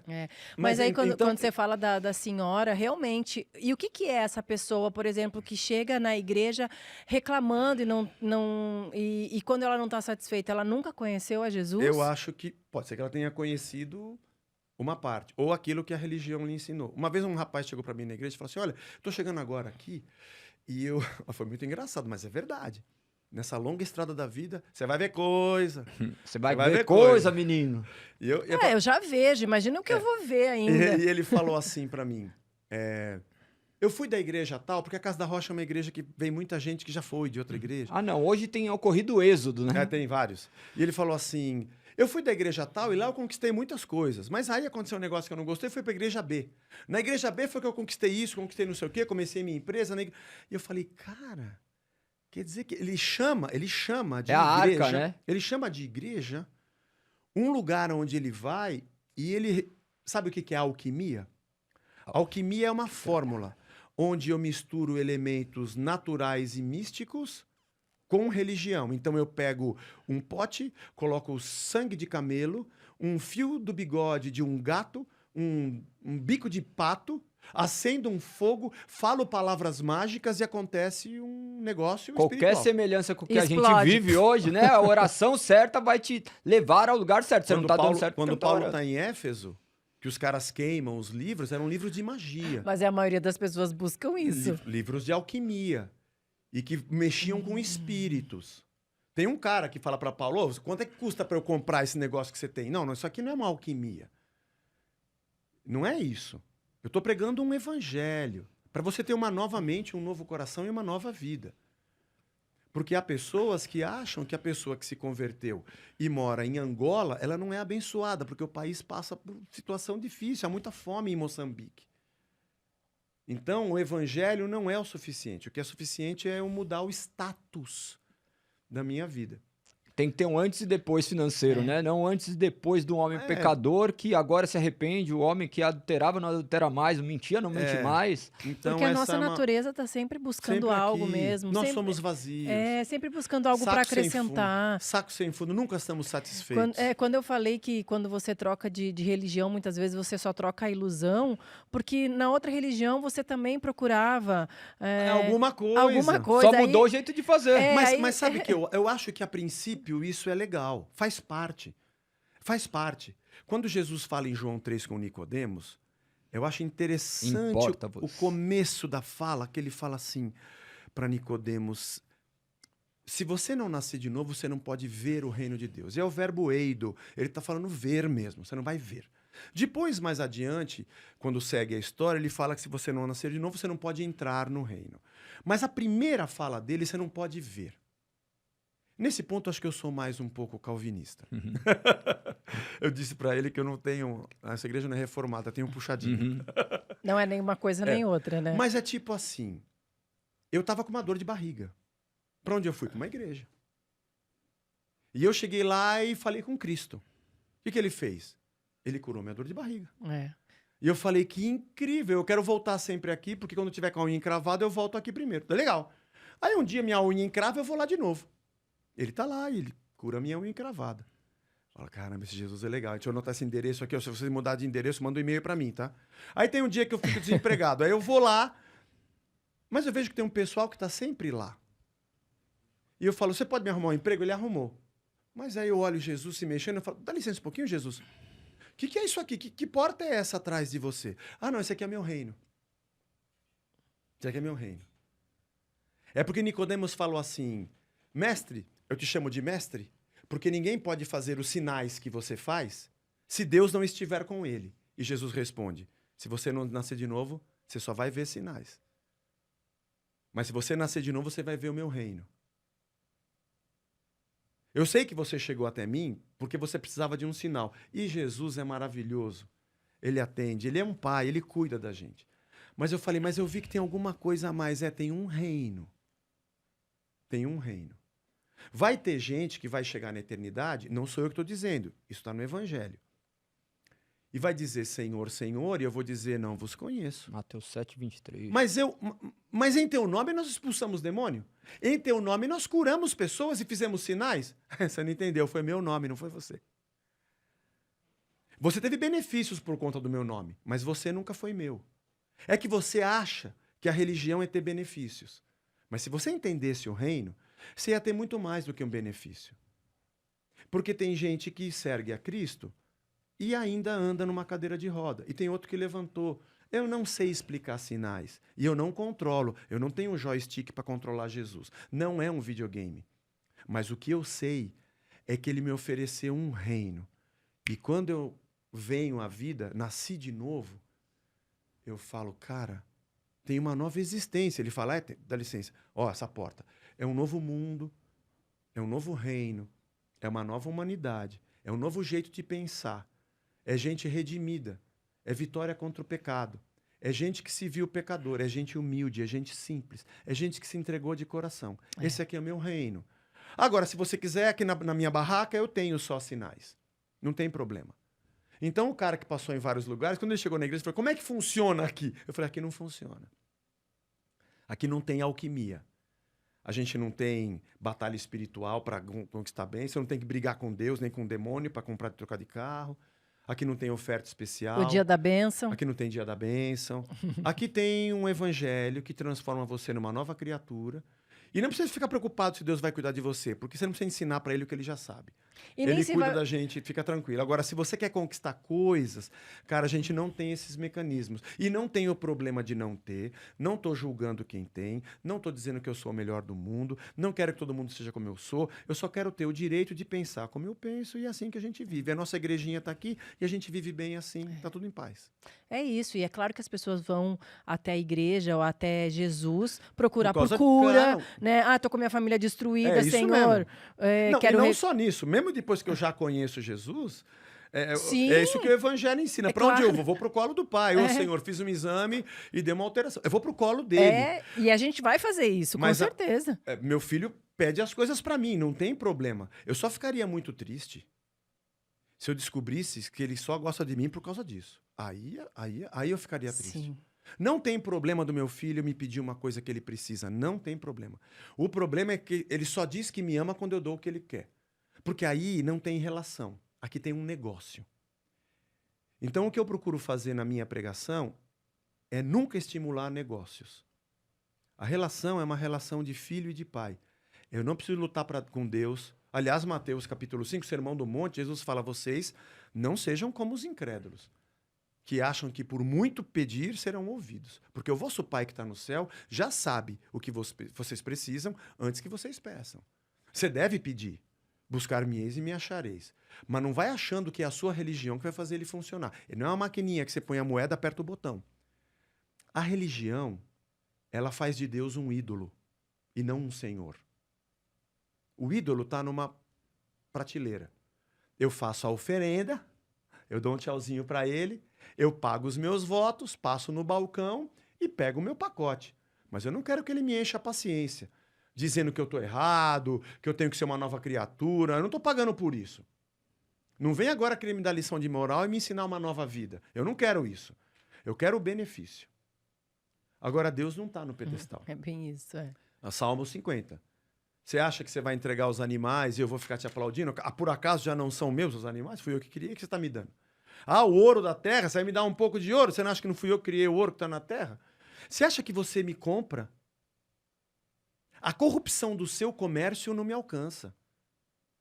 Satanás falou para Jesus, eu vou te dar um mundo se prostrado me adorar. Quem disse que ia dar o mundo se prostrado me adorares não foi Deus. Ele não me prometeu o mundo se eu adorar. Quem disse isso foi Satanás. Cuidado, que Deus que você crê. Eu acho que Jesus falou assim, arreda para trás de mim, Satanás, é pedra de tropeço. Forte né? isso, hein? Mas eu fico pensando assim, quem sou eu para penetrar a cabeça de Jesus, né? Mas eu fico imaginando a cabeça dele olhando para Satanás assim. Fala de novo, como é que é o negócio? Você vai me dar um mundo se eu te adorar. Não sei se você sabe que fui eu que criei esse mundo. Você acha que a tua oferta me seduz? Inclusive você mesmo fui eu que criei. Você só existe por minha causa. Ou ele com Pilatos, que lavou as mãos. Quando falando que você é rei. Meu reino não é desse mundo. Mas você é rei ou não é? Você que está falando. Mas você não sabe que eu posso te soltar e te prender? Não, você não pode. Não. Ô, Pilatos, você só existe por minha causa. Você acha que eu tô aqui porque eu sou coitado? Eu tô aqui porque eu amo. Você acha que eu vou pra cruz porque você vai me mandar pra cruz? Acima de você, tem alguém que tem muito mais autoridade que você. Você não é nada, você é pó. Você veio do pó e vai voltar pro pó. Você acha que eu tô aqui me sentindo mal, ridicularizado, pequeno? Dor ele sentiu, dor Cristo sentiu. A aflição ele sentiu. Mas você acha que ele falou, pai, perdoa eles não sabem o que fazem. Podemos colocar até Pedro nessa equação, né? Porque para não deixar Pilatos tão distante das Tá. pessoas, porque a maioria das vezes somos Pedro, né? Não, deixa que eu corto aqui que eu vou fazer. Ô, Jesus, e não acontece. fala que você vai morrer. Deixa eu ministrar você, Jesus. Fazer uma cura interior com você, Jesus. Você tá se sentindo muito para baixo. Falou que vai morrer em Jerusalém. Ele falou, pra Tá muito trás, pessimista. pra trás de mim, seu Satanás. Não pode ser pessimista. Ele era coach. Pensamento positivo. Ô, Satanás.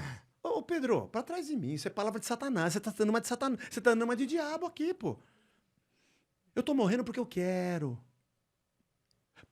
João 10, 17, 18. Por isso o Pai me ama. Porque eu dou a minha vida para reavê-la. Ninguém a tira de mim. Quem vai tirar de mim?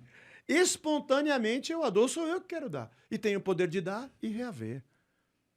Só que aí o cara procura a igreja porque ele é um coitado.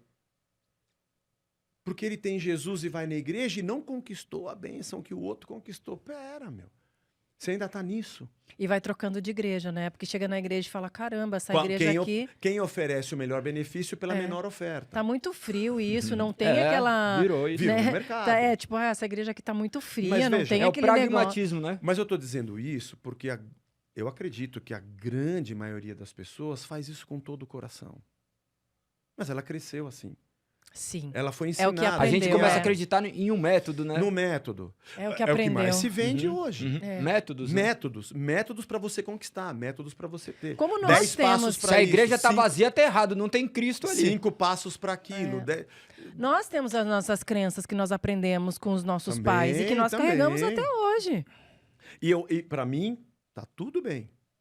Quando alguém fala, você quer mudar? Não quero mudar nada. Eu tô compartilhando o que eu tô pensando. Pode ser que ajude outras pessoas. Não quero mudar ninguém, não quero ser líder de ninguém, não quero ter ministério de nada. Eu não quero nada. Eu só quero, se eu puder falar o que eu penso, isso vai ser legal. Agora, eu acho que as pessoas que de verdade... Tem muita gente hoje acordando. Isso é uma verdade. Pouco, muito, não me cabe. Pode acontecer mais? Não é papel meu. Meu papel sempre é pregar o evangelho. Agora, tem muita gente que chega na igreja e fala assim, eu não acredito mais no que eu acreditava. Gente com crise de fé. Eu apertei o botão e dei o dinheiro, não aconteceu. Falei, amigão, é isso aí. A maquininha não... A maquininha não tá funcionando, troquei a bateria. Então, é porque Deus não é uma maquininha. Mas o que tá acontecendo com a minha vida? Porque eu pedi, porque eu fiz, porque eu orei, porque eu fui na campanha. E aí não aconteceu. Aí ele se decepciona com Deus e se afasta Deus de me Deus. esqueceu. Aí eu falo né? assim, mas você tá se afastando de Deus, mas você nem tava falando com ele. Você estava falando com um boneco que colocaram numa máquina. Você está decepcionado. Tem muita gente. Agora os desigrejados. Eu não acho nenhum problema com desigrejado. Me desculpe, vou falar aqui e vou ser problema. Por que não? Porque 100% dos desigrejados que eu já conversei na vida, 100%. Não eram convertidos. Não. Eles não estavam contra Deus. Eles Eles não contra eram o sistema. desendeusados. Não é gente que negou Cristo e agora se tornou um ateu. Ele não está negando o senhorio. Muito pelo contrário. Ele crê, ele ora, ele assiste, ele ouve música, louva. Mas 100%, pelo menos que eu tive essa experiência, o recorte é pequeno. Eu não vi a totalidade das pessoas. Mas dentro da estatística, probabilidade que eu desenhei, o cara está machucado com o sistema religioso. Com as programações, com os métodos, com o pode, com o não pode, o que você tem que fazer, o que você não tem, o que você não é. O Deus está te amaldiçoando, o Satanás não está aqui, se curva que ele vai te dar um mundo. Está sempre nesse campo da carne. E essa pessoa está machucada. Então, também de não ter compreendido o evangelho que anunciasse Mas ela um não novo é nascimento. desigrejada, então. Aham. Ela é despredializada só. Ela não consegue mais ir naquele prédio, mas ela ama a Deus. Agora, aquele que saiu e nunca se converteu não é desigrejado. Sim. Ele conseguiu Perfeito, não... O pior é que ele conseguiu ficar dentro de uma comunidade que não pregou para ele nem um dia sobre o evangelho. Ele creu em tudo menos em Cristo. Uhum. Ele só creu numa periferia que eu não posso dizer que não faça parte, mas não é aquilo. É a mesma coisa que eu dizer para vocês aqui. Vocês viram Toy Story? Uhum. Toy Story é a história de quem? É a história de um menino com o Woody. Não, Toy Story é a história daquele boneco, o Dinossauro. O dinossauro. Não, o dinossauro faz parte da história, mas ele não é o personagem central da história. O senhor cabeça de batata casa com a senhora cabeça de batata e o pessoal do Pizza Planet é adotado por ele, mas essa não é a história Toy Story. Faz parte. O ambiente da amizade... Ainda que eu goste do bonequinho... Ok, mas o ambiente do amigo estou aqui, onde cresceu a relação dele com a senhora cabeça de batata, é um ambiente da amizade. A história é do menino com o Woody. Mesmo o Buzz Lightyear não é o personagem principal, apesar de ser muito legal. A gente olha para a Bíblia e não entende que é Cristo. Aí eu quero fazer o mesmo rito que fez o Davi para ter a vitória de Davi e a unção de Davi, mas a Bíblia não é sobre Davi. Não é sobre Não Salomão. vale entrar nas águas do rio Jaboque? Como é que eu faço para ter a bênção de Josué? A palavra de Deus não é sobre Josué. E eu não vou imitar Josué e nem quero a unção de Josué, porque Josué era um cara como eu. Eu quero olhar para Cristo e nenhum dos apóstolos. Senão eu estou transformando essa minha religião, que já é uma religião, numa idolatria. Você acha que essas pessoas que inventam alguns ritos, assim, elas sabem que estão fazendo coisa errada? Líderes, tá? Eu tô falando de líderes. Estão fazendo coisa errada? Ou você acha que elas estão convencidas de que aquilo ali realmente Talvez é verdade? estejam, porque também foi formado dentro de um... É muito difícil você romper uma bolha. Porque às vezes eu me pergunto assim... E eu não será tô essa dizendo que eu pessoa acha rompi, tá? Eu ainda tô quebrando muita coisa. Eu tô num sim, processo, tá? num processo. Eu não tô dizendo que eu tô no Shangri-La. Mas todo dia eu tô vendo coisas que eu falo, não é o que eu faço, mas por que eu tô fazendo o que eu tô fazendo. Sim. Do jeito que eu tô fazendo. Quem sou eu e no que eu acredito quando eu faço o que eu faço. Você se arrepende de muitas coisas Não. do passado? Não. Olhando por... Não, porque eu não sabia. Uhum. É muito cruel você fazer uma leitura da sua vida Uhum. no passado com a cabeça que você tem hoje. Eu já fiz isso, mas eu parei. Isso é uma crueldade comigo. Uhum. Porque e se você voltasse no tempo? Bom, se eu voltasse no tempo, eu seria aquela pessoa. O importante é que naquela época eu fiz o melhor que eu pude. Você achava que estava acertando. Eu Dentro fiz das o suas melhor que próprias eu pude. Tinha limitações. certeza. Minhas limitações. Agora, o que não pode é eu conhecer e continuar. Uhum. Agora, então, essa coisa, eu não sei, pode ser que tenha gente bem intencionada, mal intencionada, não É sei. muita coisa. É muita coisa. muita E eu coisa. também não sou... Também não vai perder tempo também pensando o que o outro tá Não. fazendo ou não. E quem sou eu para julgar o outro? Quem sou eu para dizer... Essa é a melhor maneira de Eu viver, não posso né? senão eu vou estar me colocando num papel de juiz do meio evangélico. É aquilo Eu que nós não. conversamos há tempos atrás, né? No nosso bate-papo ali. Eu sou um mero pastor de uma igreja. Só, O não faço- evangelho sendo pregado, a luz sendo trazida na escuridão, ela haverá de manifestar quais são as trevas e pronto. E acho que isso faz parte, porque você quer saber? Os discípulos não sabiam. Não sabiam. Até, Jesus morre, até ressuscita e a Atos, ficha não cai. Até Atos, né? Não, e mesmo em Atos, Paulo vai falar em Gálatas que ele resistiu a Pedro na face por causa da circuncisão. Uhum. Os próprios apóstolos tiveram dificuldade de romper com circuncisão. Eles iam no templo todo dia, eles iam na sinagoga. Paulo, o grande apóstolo Paulo, toda vez que ele ia para uma cidade, o primeiro lugar que ele procurava era uma sinagoga. Essa separação de fé cristã e judaísmo foi acontecendo. Aliás, o livro de Atos você assiste. Ele vai na segunda viagem e conhece Timóteo, que era filho de mãe judia e pai grego. E ele circuncida Timóteo para Timóteo poder ir na viagem com ele. Uhum. Porque ele acha que ele tem que circuncidar por causa dos outros, tal. Mas quando ele escreve mais à frente suas epístolas, ele fala, quer saber de uma coisa? A circuncisão nada é. E a pessoa que te circuncisa quer se gloriar na sua carne. Porque o que vale é o que acontece no coração. Agora, esse Paulo, lá atrás, não sabia disso. E ele fez com a melhor das boas intenções. E o coitado do Timóteo foi circuncidar depois de adulto. E também fez com a maior... Eu brinco, faço uma piada. Paulo fala assim, ó, nós vamos lá, tem muito judeu, é bom você circuncidar. Caramba, tá bom, a pedra lascada sem anestesia, faz a circuncisão. Demora, sei lá, uns 10 dias para ele ficar bom. Aí Paulo, no dia acorda e fala assim, olha, a gente não vai mais para a Ásia nem para Bitínia. Nós vamos para Macedônia, porque Deus falou comigo para ir para Macedônia. Aí eu faço uma piada, né? Tá lá o grupo de viagem, Lucas, Silas, Timóteo. Aí o Timóteo fala, posso fazer uma pergunta, Paulo? Pode. Você não podia ter orado antes de ir para a Grécia? Você me circuncidou por causa do judeu, agora a gente vai para a Grécia. Tudo bem, mas só...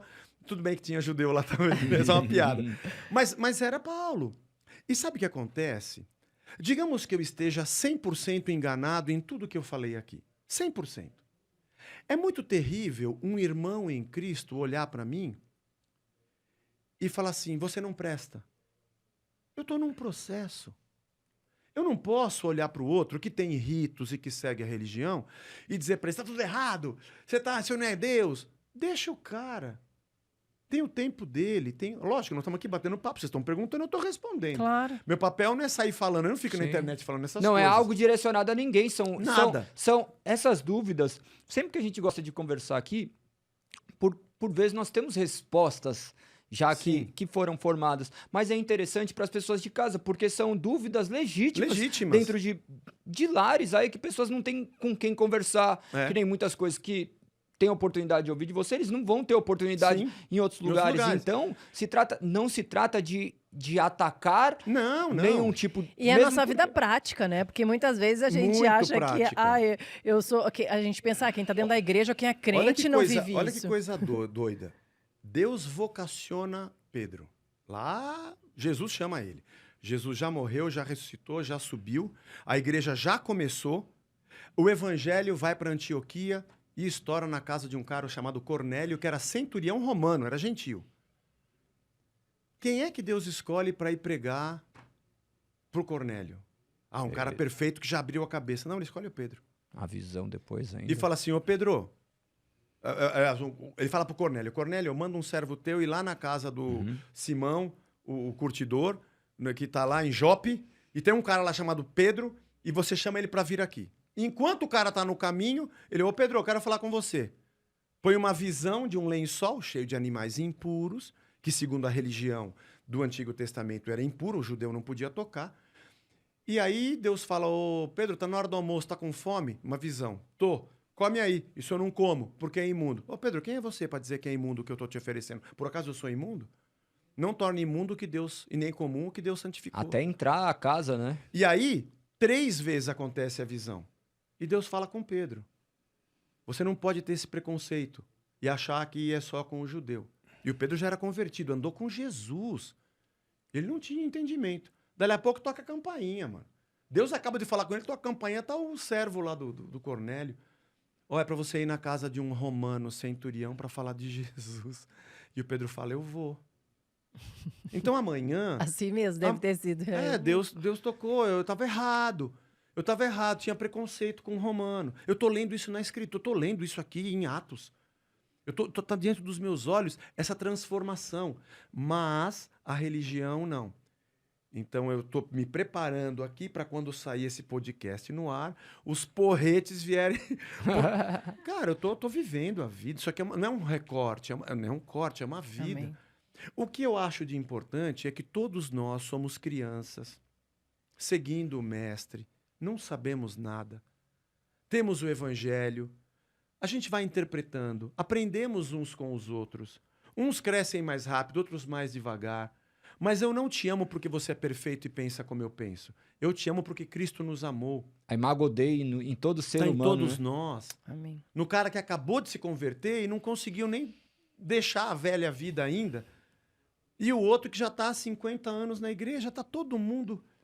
Lá, eu não faço muito chamamento. Às vezes, de acordo com a mensagem, eu faço. Mas eu nunca digo assim, alguém aqui quer mudar de vida e vir para Jesus? Eu nunca digo isso. Eu sempre digo assim, tem mais alguém aqui que é uma tranqueira que nem a gente e que se descobriu pecador e que não se aguenta mais e quer se juntar a esses imperfeitos que estão seguindo Jesus? Porque é isso que nós somos. É verdade. Nós somos tudo gente que está aprendendo. Você quer apelar para Jesus?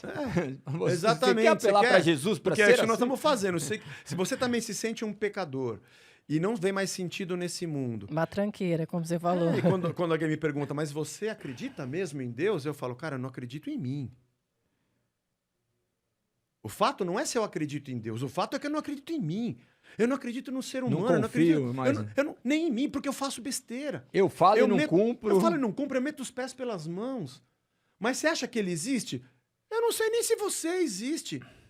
Se você que está à minha frente falando comigo é a pessoa que você diz que é, como é que você fica... Eu não acredito nem em você, nem em mim. Eu não sei quem eu sou. Aqui já entra o Kung Fu Panda. Eu não sei quem eu sou. O meu pai é um avestruz e eu sou um panda. Você entendeu? Será que eu sou isso aqui? Aliás, acho que Deus é a única coisa que eu acredito. Acho que eu não acredito mais em nada.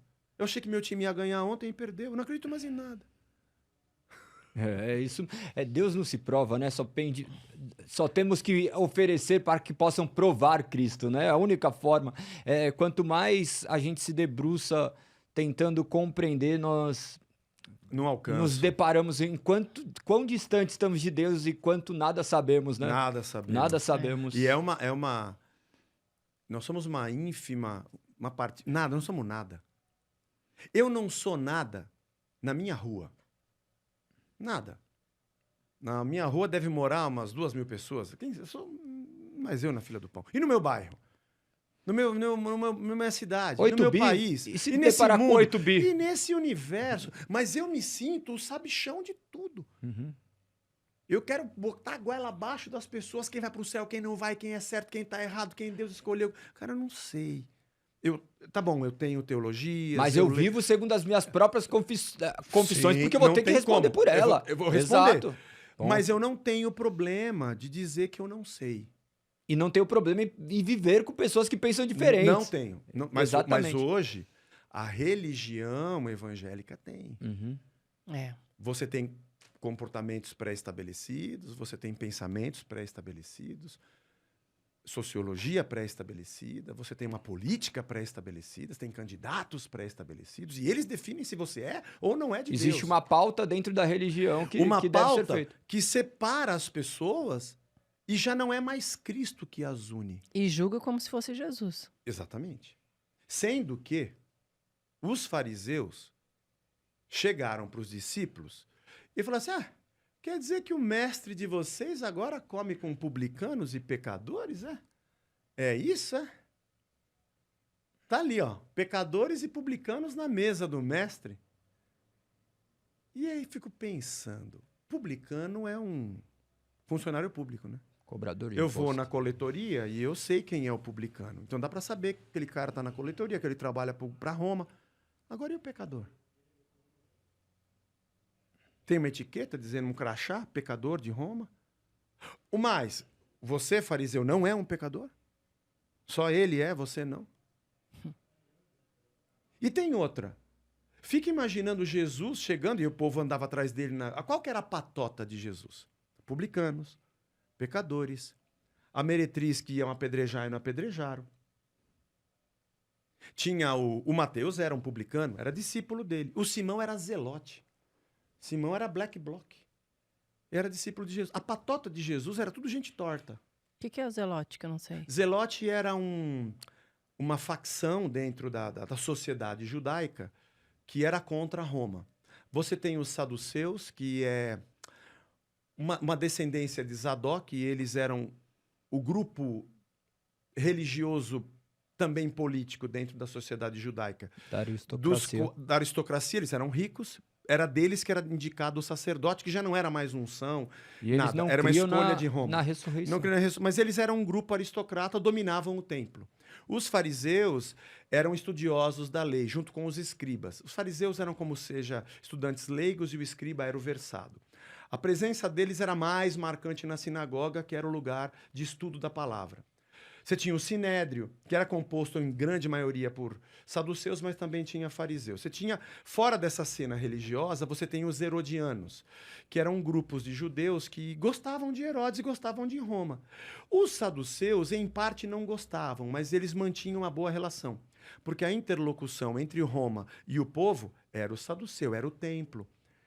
E, obviamente, que era Roma que escolhia o sacerdote, não era mais uma questão religiosa. E isso tinha um comércio, era quase que uma concorrência pública. Nos dias de Jesus tinha 2 sumos sacerdotes, mas o sumo sacerdote não morre e assume o filho? Anás e Caifás. Era o sogro e o genro. Parece que Anás tinha tido já 5 filhos que tinham sido sumo sacerdote, não tem ninguém mais para indicar, coloca o meu genro, mas ele está ali também dominando. Era Roma que permitia que houvesse o comércio dentro do templo, no pátio do templo. E tinha os cambistas, que Jesus expulsou. Por que cambista? Porque a moeda romana e a moeda grega não podiam entrar no templo, porque tinham uma efígie do imperador romano ou do imperador grego. Eles adotaram o ciclo, que era uma moeda síria, se eu não me engano, ou persa, e que não tinha nenhuma efígie. Então, só o ciclo era aceito dentro do templo. Você vai na cantina, você vai comprar uma camiseta e uma bíblia, tem que ser ciclo, por isso tem o cambista. Quem coordena é um grande banco. O ágio e o deságio é do saduceu. É interessante, eu acho muito legal quando Jesus está debatendo com os religiosos. Nossa, é muita coisa, os né? religiosos, Muita história. os religiosos no templo, e eles perguntam se devem ou não pagar imposto para César. Eu acho essa história sensacional. Jesus fala assim: alguém tem uma moeda aí? E um deles puxa uma moeda. Era um denário. E Jesus fala assim: quem que é esse efígie que está aí? É de César. E ele responde a famosa, célebre frase: dá para César o que é de César. Porque César só merece o que é de César. E dá para Deus o que é de Deus. Porque o que é de Deus é de Deus. O problema é que você dá para César o que é de Deus, e a vida que você tem com Deus, você dá como se fosse um César. Mas tem um outro na subliminar aqui. Ué, engraçado. Todo mundo aqui trocou moeda, não é não? Agora você, aristocrata, você pode transitar com um denário aqui dentro? Não, desculpa, daqui. Não queria nem falar sobre isso. Mas quer dizer que todo mundo entra aqui, paga ágio porque tem que trocar, mas você circula. A moeda que circula no bolso do religioso é diferente da moeda que circula no bolso do povo. O que eu fico mais impressionado é justamente a queda do muro que separava os fariseus e os saduceus quando eles encontram um inimigo em comum, que é Cristo Jesus, né? Ah, sim, Que eles falam reconciliam. assim, calma aí, a gente tá brigando, a gente tem um inimigo em comum. De Marcos 12 para frente, você vai ver saduceu, fariseu, herodiano, escriba e sumo sacerdote, tudo amigos para combater Cristo. Inclusive Pilatos e Herodes, o Antipas, fazem as pazes quando Jesus... Todo mundo se reconcilia para ir contra o inimigo comum, né? E até que a gente entenda Cristo, ainda nós estamos irreconciliados e nós estamos juntos aos fariseus e os saduceus. Então o herodiano era esse grupo de judeus que não achava ruim o Império Romano. Ah, tá bom, eles cobram imposto, mas eles têm segurança, tem exército aqui, a gente tem um bom comércio, tem estrada, sabe? Estavam chamando ruim o quê? Eles não achavam tão ruim. Agora, os zelotes, os essênios, são aqueles que vão para o deserto. Eu tô longe, eu não quero mais estar ligado a essa sujeira dessa relação da religião com Roma, eu não quero, ele sai.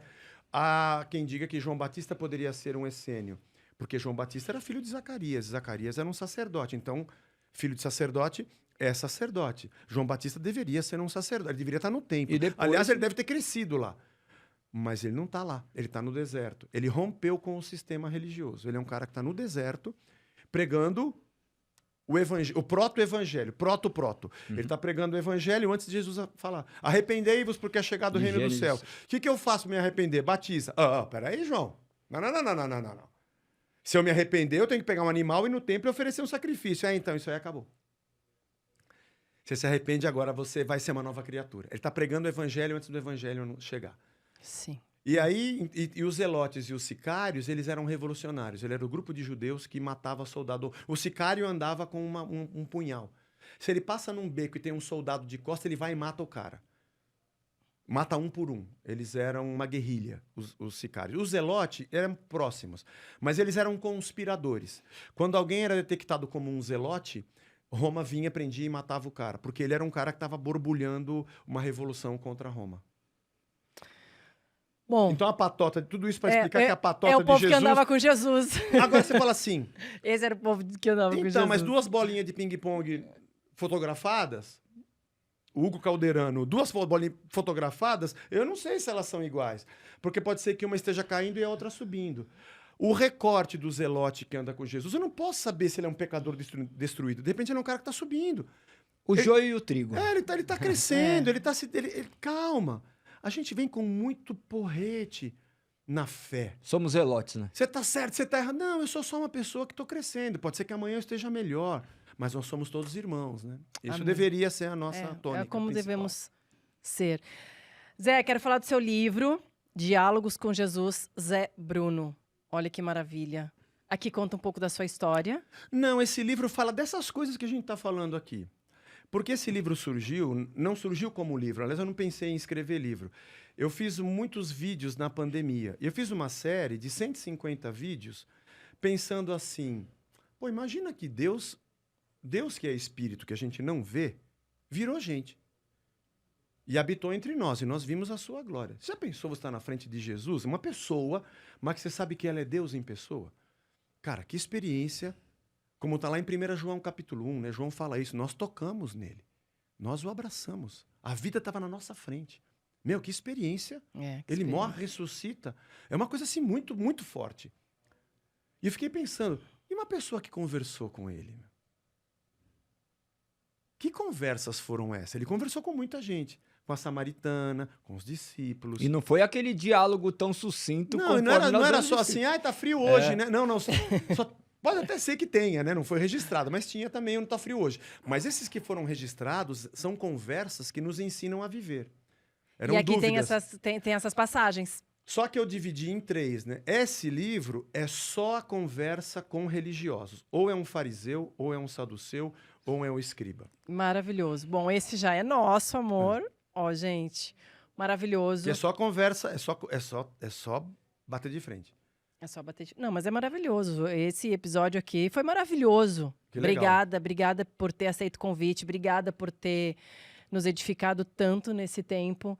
E você termina, amor? Tá chegando ao fim nosso episódio. Eu ficaria mais um bom tempo. Eu também ficaria. Que bom, que legal. Mas eu que agradeço. Obrigado pela oportunidade de falar essas coisas. Muita gente me chama para fazer pergunta, para fazer entrevista da banda, né? Mas eu gosto de papos assim, que a gente fala de coisas mais profundas, né? A gente tem tanta coisa ainda para falar. A gente nem falou da banda, não falou... Mas não, tá bom, tá bom. Foi tão maravilhoso. Eu sempre fico pensando na parte 2, sabe? Porque tudo fica com gosto de quero mais. Porque é aquilo que você acabou de falar, né, Zé? Recortes, né? Recortes. Nós não podemos levar a nossa vida em recorte. Não dá. E ainda que a gente compreenda a Bíblia de Gênesis e Apocalipse, se isso nos fosse possível, ainda seria apenas um recorte, porque Deus infinito não cabe em algo finito. Mas Ele nos chamou a sermos guiados pela palavra e você tão bem tem edificado a vida das pessoas por intermédio da palavra. Eu gostaria aqui de agradecer a Deus mais uma vez pela sua vida, por tudo que Ele tem feito. Conheço um pouco da sua história, do que tem ocorrido. Saiba que você é uma luz mediante ao que nós temos vivido enquanto instituição, enquanto tudo aquilo. E, claro, né? Estou falando enviesado por aquilo que eu creio, mas eu creio que está próximo à palavra. Se eu estiver errado, que Deus me perdoe e me conduza ao caminho correto. Sim. Amém. Muito obrigado. Nós temos um presente para você. Opa! Temos um presente. É o vaso que você queria levar. Deixa o vaso. Ó. Olha só, que legal. Ele estava brincando, fazendo uma ilustração do vaso. É a caneca, Zé. Olha, eu gosto de caneca, mas aqui tá cheio de bombom essa caneca. Chocolatinhos. Nossa, os mimos. Muito obrigado, gente. Que legal. Muito obrigado. Deus abençoe vocês. Com muito carinho, positivamente. Amém. Nesse projeto de vocês também, de dialogar, de conversar, de ouvir. Que hoje ninguém mais ouve, né? Você começa a falar, a pessoa já te atropela, quer passar na sua frente e fala, não quer te ouvir. Né? Mesmo que essa a gente não fez isso não, né? Porque a gente gosta de perguntar muito. Eu posso ter feito, porque eu quero saber mais e mais e mais. Tô brincando. Não é o caso. Mas é muito legal, porque às vezes nos comentários, nossa, eles interromperam. Não, que foi tudo tranquilo. Pra você que tá aí em casa, quando você está numa conversa, é inevitável, porque ele conta algo que está dentro de nós e fala assim, mas explica isso daqui, porque isso daqui é muito importante pra minha vida. Eu quero saber mais sobre isso. Pelo amor de Deus, fiquem tranquilos. E eu fico pensando assim, eu fico pensando assim, só tenho 1 hora e eu preciso saber tanta coisa, me conta aí. É como se eu falasse, conta. Não aconteceu, mas tô falando que é um ambiente muito gostoso, que a gente pode bater papo. É a sala de casa. E mesmo que você fale assim, legal o que você falou, Zé, mas eu penso diferente. Ok. Tá tudo certo, eu não sei tudo, você não sabe tudo. Vamos tomar um café, comer uma coxinha e seguir a vida. Uma máxima do direito, não pode falar de comer coxinha, que você viu que há um tempo tava uma discussão acerca de comer coxinha, qual era o jeito certo de comer coxinha, de baixo pra cima, de cima pra baixo. O jeito errado é não comer a coxinha. Mas o legal disso tudo, que nós gostaríamos, né, nós temos falado sobre isso, é de abrirmos diálogo. Por quê? Sim. A máxima do direito pelo menos da advocacia. Posso não concordar com nenhuma das suas palavras, mas defenderei o direito De você tê-las. de você tê-las É isso até aí. o resto da minha vida. E eu amo opiniões contrárias. O problema é para quem fala amém para tudo que acontece. Nós temos que ter esse perfil não inquisitor, mas questionador. É. Sermos bereanos mesmo, buscarmos na palavra, É isso aí. conhecermos para que você seja convencido por aquilo que o Espírito Santo ilumina seu entendimento. Então, você que está na sua casa, se você talvez se perdeu em algum momento desse episódio, volte. Volte, não tem problema, está aí disponível. Quantas preciosidades estão aqui e quantas coisas vão muito além disso, porque isso daqui é ínfimo perto da grandeza de Deus. Isso mesmo. Acompanho o Zé Bruno ali nas redes sociais. Tem uma igreja edificada ali no Ipiranga, em São Paulo, Isso. que tem crescido muito. Parabéns pelo ministério. E nós terminamos aqui com 5 palavras e depois uma oração. Então, eu já vou até te convidar para fazer a oração depois. Mas, no entanto, antes, temos essas 5 palavras que você pode filosofar, pensar uma palavra, um pensamento. Você tem aí quanto tempo você quiser, dentro de 10 minutos, 5 minutos. A nossa liberdade. Ó, eu nunca pensei em 5 palavras. não, mas Ele vai te eu vou falar te falar 5 5 palavras. Você fala 5, tá Eu vou bom. falar É uma 5 devolutiva. palavras. É uma tá. devolutiva. Mas olha que legal, sua cabeça já começou a pensar em 5 palavras. Quando foge do convencional, a verdade. gente entra em questões, mas essas palavras fazem parte da tua vida, estão esculpidas naqueles que foram atingidos e impactados pelo evangelho. A primeira é as escrituras. É a nossa história. A minha vida está lá dentro. Tudo que a gente está vendo, toda a existência está ali. É a grande metanarrativa da nossa existência. Quando me encontrei com ela, eu falei, é isso aqui, é daqui que eu vim. E déjà vu, é isso aqui. É ele. É Jesus. Então, essa escritura para mim, ela não é uma regra. Não é uma ordem. Ela eu tô lá. Ela faz muito sentido. A segunda palavra é graça.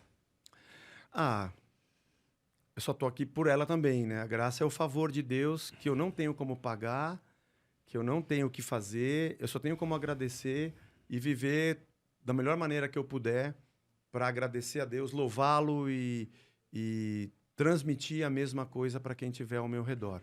Tudo é graça, né? Até tá respirando aqui, é tudo pela graça, né? Tudo que a gente vive é pela graça. Terceira palavra, fé.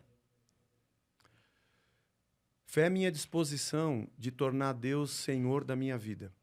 A fé não é uma coisa que eu acredito. Porque eu posso acreditar em muita coisa. Posso acreditar num plano, num homem, num governo, sei lá. Mas não é a mesma coisa. Fé não é crença. Fé não é crença. Fé é essa consciência que eu tenho de que sem Deus eu não sou. E torná-lo a essência de tudo que eu quero ser nele. Porque Jesus é o Deus que eu não podia ver e o ser humano que eu não consigo ser. Quando eu olho para ele, eu vejo o Deus que eu não via e vejo o eu que eu não sou. Então, quando não creio mais em mim, então ele passa a ser a minha vida. Para mim, isso é a fé. A quarta palavra, Cristo. Ele é o primeiro. É o filme que deu origem à série. No princípio era o verbo. Estava com Deus e era Deus. Ele estava com Deus desde o princípio e sem ele, nada do que foi feito se fez. O mundo é cruciforme. Aonde eu olho, eu vejo o arquétipo da graça. O arquétipo da graça está em todo canto. Sabe por que esse prédio está de pé? Porque tem colunas nos quais repousam vigas. E ele só se sustenta porque essas colunas e vigas suportam esse prédio de pé. Isso vai desde o subsolo até a caixa d'água. A cruz está aqui. Sabe por que as pessoas se relacionam e elas se encontram nesse mundo? Porque a relação perfeita é a cruz. É quando eu não quero me aproveitar de você. Eu te conheci para te oferecer. E você me conheceu para dar alguma coisa. E a gente se encontra nessa cruz, que é o lugar onde a gente se doa. As relações têm a forma da cruz. Quando a gente se abraça, dá para ver a cruz. Quando a gente se cerca de amor, dá para ver a cruz. Nossa, Todo nunca tinha lugar, pensado todo, assim. a cruz é a razão da existência. Tudo se sustenta nesse mundo porque existe uma doação de um lado e alguém que recebe do outro. Seja na área financeira, seja na família, no casamento. A lógica da existência é a cruz. É a entrega. Relacionamento horizontal e vertical. Quando eu olho para Cristo, eu falo, é por isso que a gente existe, é dele que a gente veio. Por isso, quando eu olho para ele, eu percebo que eu não tenho vida. Porque a lógica da minha vida é o sucesso. A lógica da minha vida é o quanto eu obtenho. A lógica da minha vida é a vantagem. É o quanto eu ajunto, não o quanto eu reparto. A lógica desse mundo não é a cruz. Não é o meu sacrifício para que o seu bem-estar aconteça. É o seu sacrifício para me beneficiar. A lógica do mundo é ganância. Quando a gente vê uma cena de alguém se entregando, a gente faz um filme, a gente faz uma série. Quando a gente vê uma pessoa que no esporte se doou, ele vira ídolo, porque essa imagem do mito e do herói é a jornada que a gente quer ter. E todos os heróis são uma imagem de Cristo. Eles são seres humanos normais, que têm poderes especiais, e eles morrem para nos salvar. Quem não crê em Deus e olha para um super-herói não sabe. O que você quer é Cristo. Eu olho para ele é a vida, meu. E quando eles enxergarem que o grande super-herói não morre só por aqueles que são bons, mas Mas por justamente todos. por aqueles que são Até maus. pelos seus próprios piores. inimigos. Exatamente. É muito isso, né? Perfeito. E essa é a nossa... É por isso que não cabe julgamento. Eu não sou ninguém, meu. Eu não sou nada, eu sou um cara que estou aprendendo. Eu não quero fazer nenhuma reforma, não quero mudar nada. Só estou descobrindo umas coisas e estou compartilhando. E doando. E tentando... Então, porque aqui tem que ter humildade. Só estou analisando segundo a sã doutrina, porque eles falam para analisar segundo a sã doutrina, e a doutrina está mostrando assim. Eu tô aqui, eu tô lendo. Estamos lendo. E também, quando eu olho para Cristo, e eu sei o que ele fez por mim, porque eu devia 30 talentos de prata. E era para eu entregar minha família e virar escravo. Está na parábola do credor incompassivo. E ele me perdoou os 30 talentos. Pô, o tamanho do... É mais de 50 anos de vida de trabalho para juntar 50 Mas talentos. eu vendo por muito pouco, né? Mas quando eu encontrei um irmão que me deve 200 denários, eu boto ele na justiça para ele me pagar o que ele me deve. Aí o senhor fica sabendo, peraí. Eu te perdoei a dívida de uma vida? E você tinha uma dívida de 2 meses com aquele cara e não soube administrar? Quer dizer que a graça que você recebe não é a mesma que você reparte? A nossa vida aqui como irmãos deveria ser a paz. Deveria ser o paraíso fora de tempo. O reino fora de época, já presente e expresso para o mundo. Mas não é. É uma sede de poder, é uma guerra por domínio, controle e submissão. E quando você diz que não concorda comigo, você está fora do meu grupo. E se você concorda, vem Não é mais aqui. meu amigo. E quando você concorda, vem aqui que eu vou mandar em você. Porque eu quero gente, eu quero cabeça de gado, eu quero controle, eu quero supremacia. É o ser humano, né? É, o ser humano... E a última palavra tem muita conexão com tudo que você já falou, que óbvio, né? Deus. Ele é Cristo. É isso. Ele vai falar, é isso. Mas isso é muita coisa. Aqui dá pra gente fazer um muita outro coisa. programa só disso. Porque quando eu olho para Cristo, eu vejo submissão, humildade, entrega, sacrifício, entrega do seu direito, ovelha muda no matadouro. Quando eu olho para Cristo, eu vejo um cordeiro que não reclama. E tem muita gente que olha para Deus e vê o contrário, porque para ele Deus e Cristo são duas coisas diferentes. Nós temos um novo... como é que se chama? Oh, meu Deus, que me fugiu a cabeça aqui agora.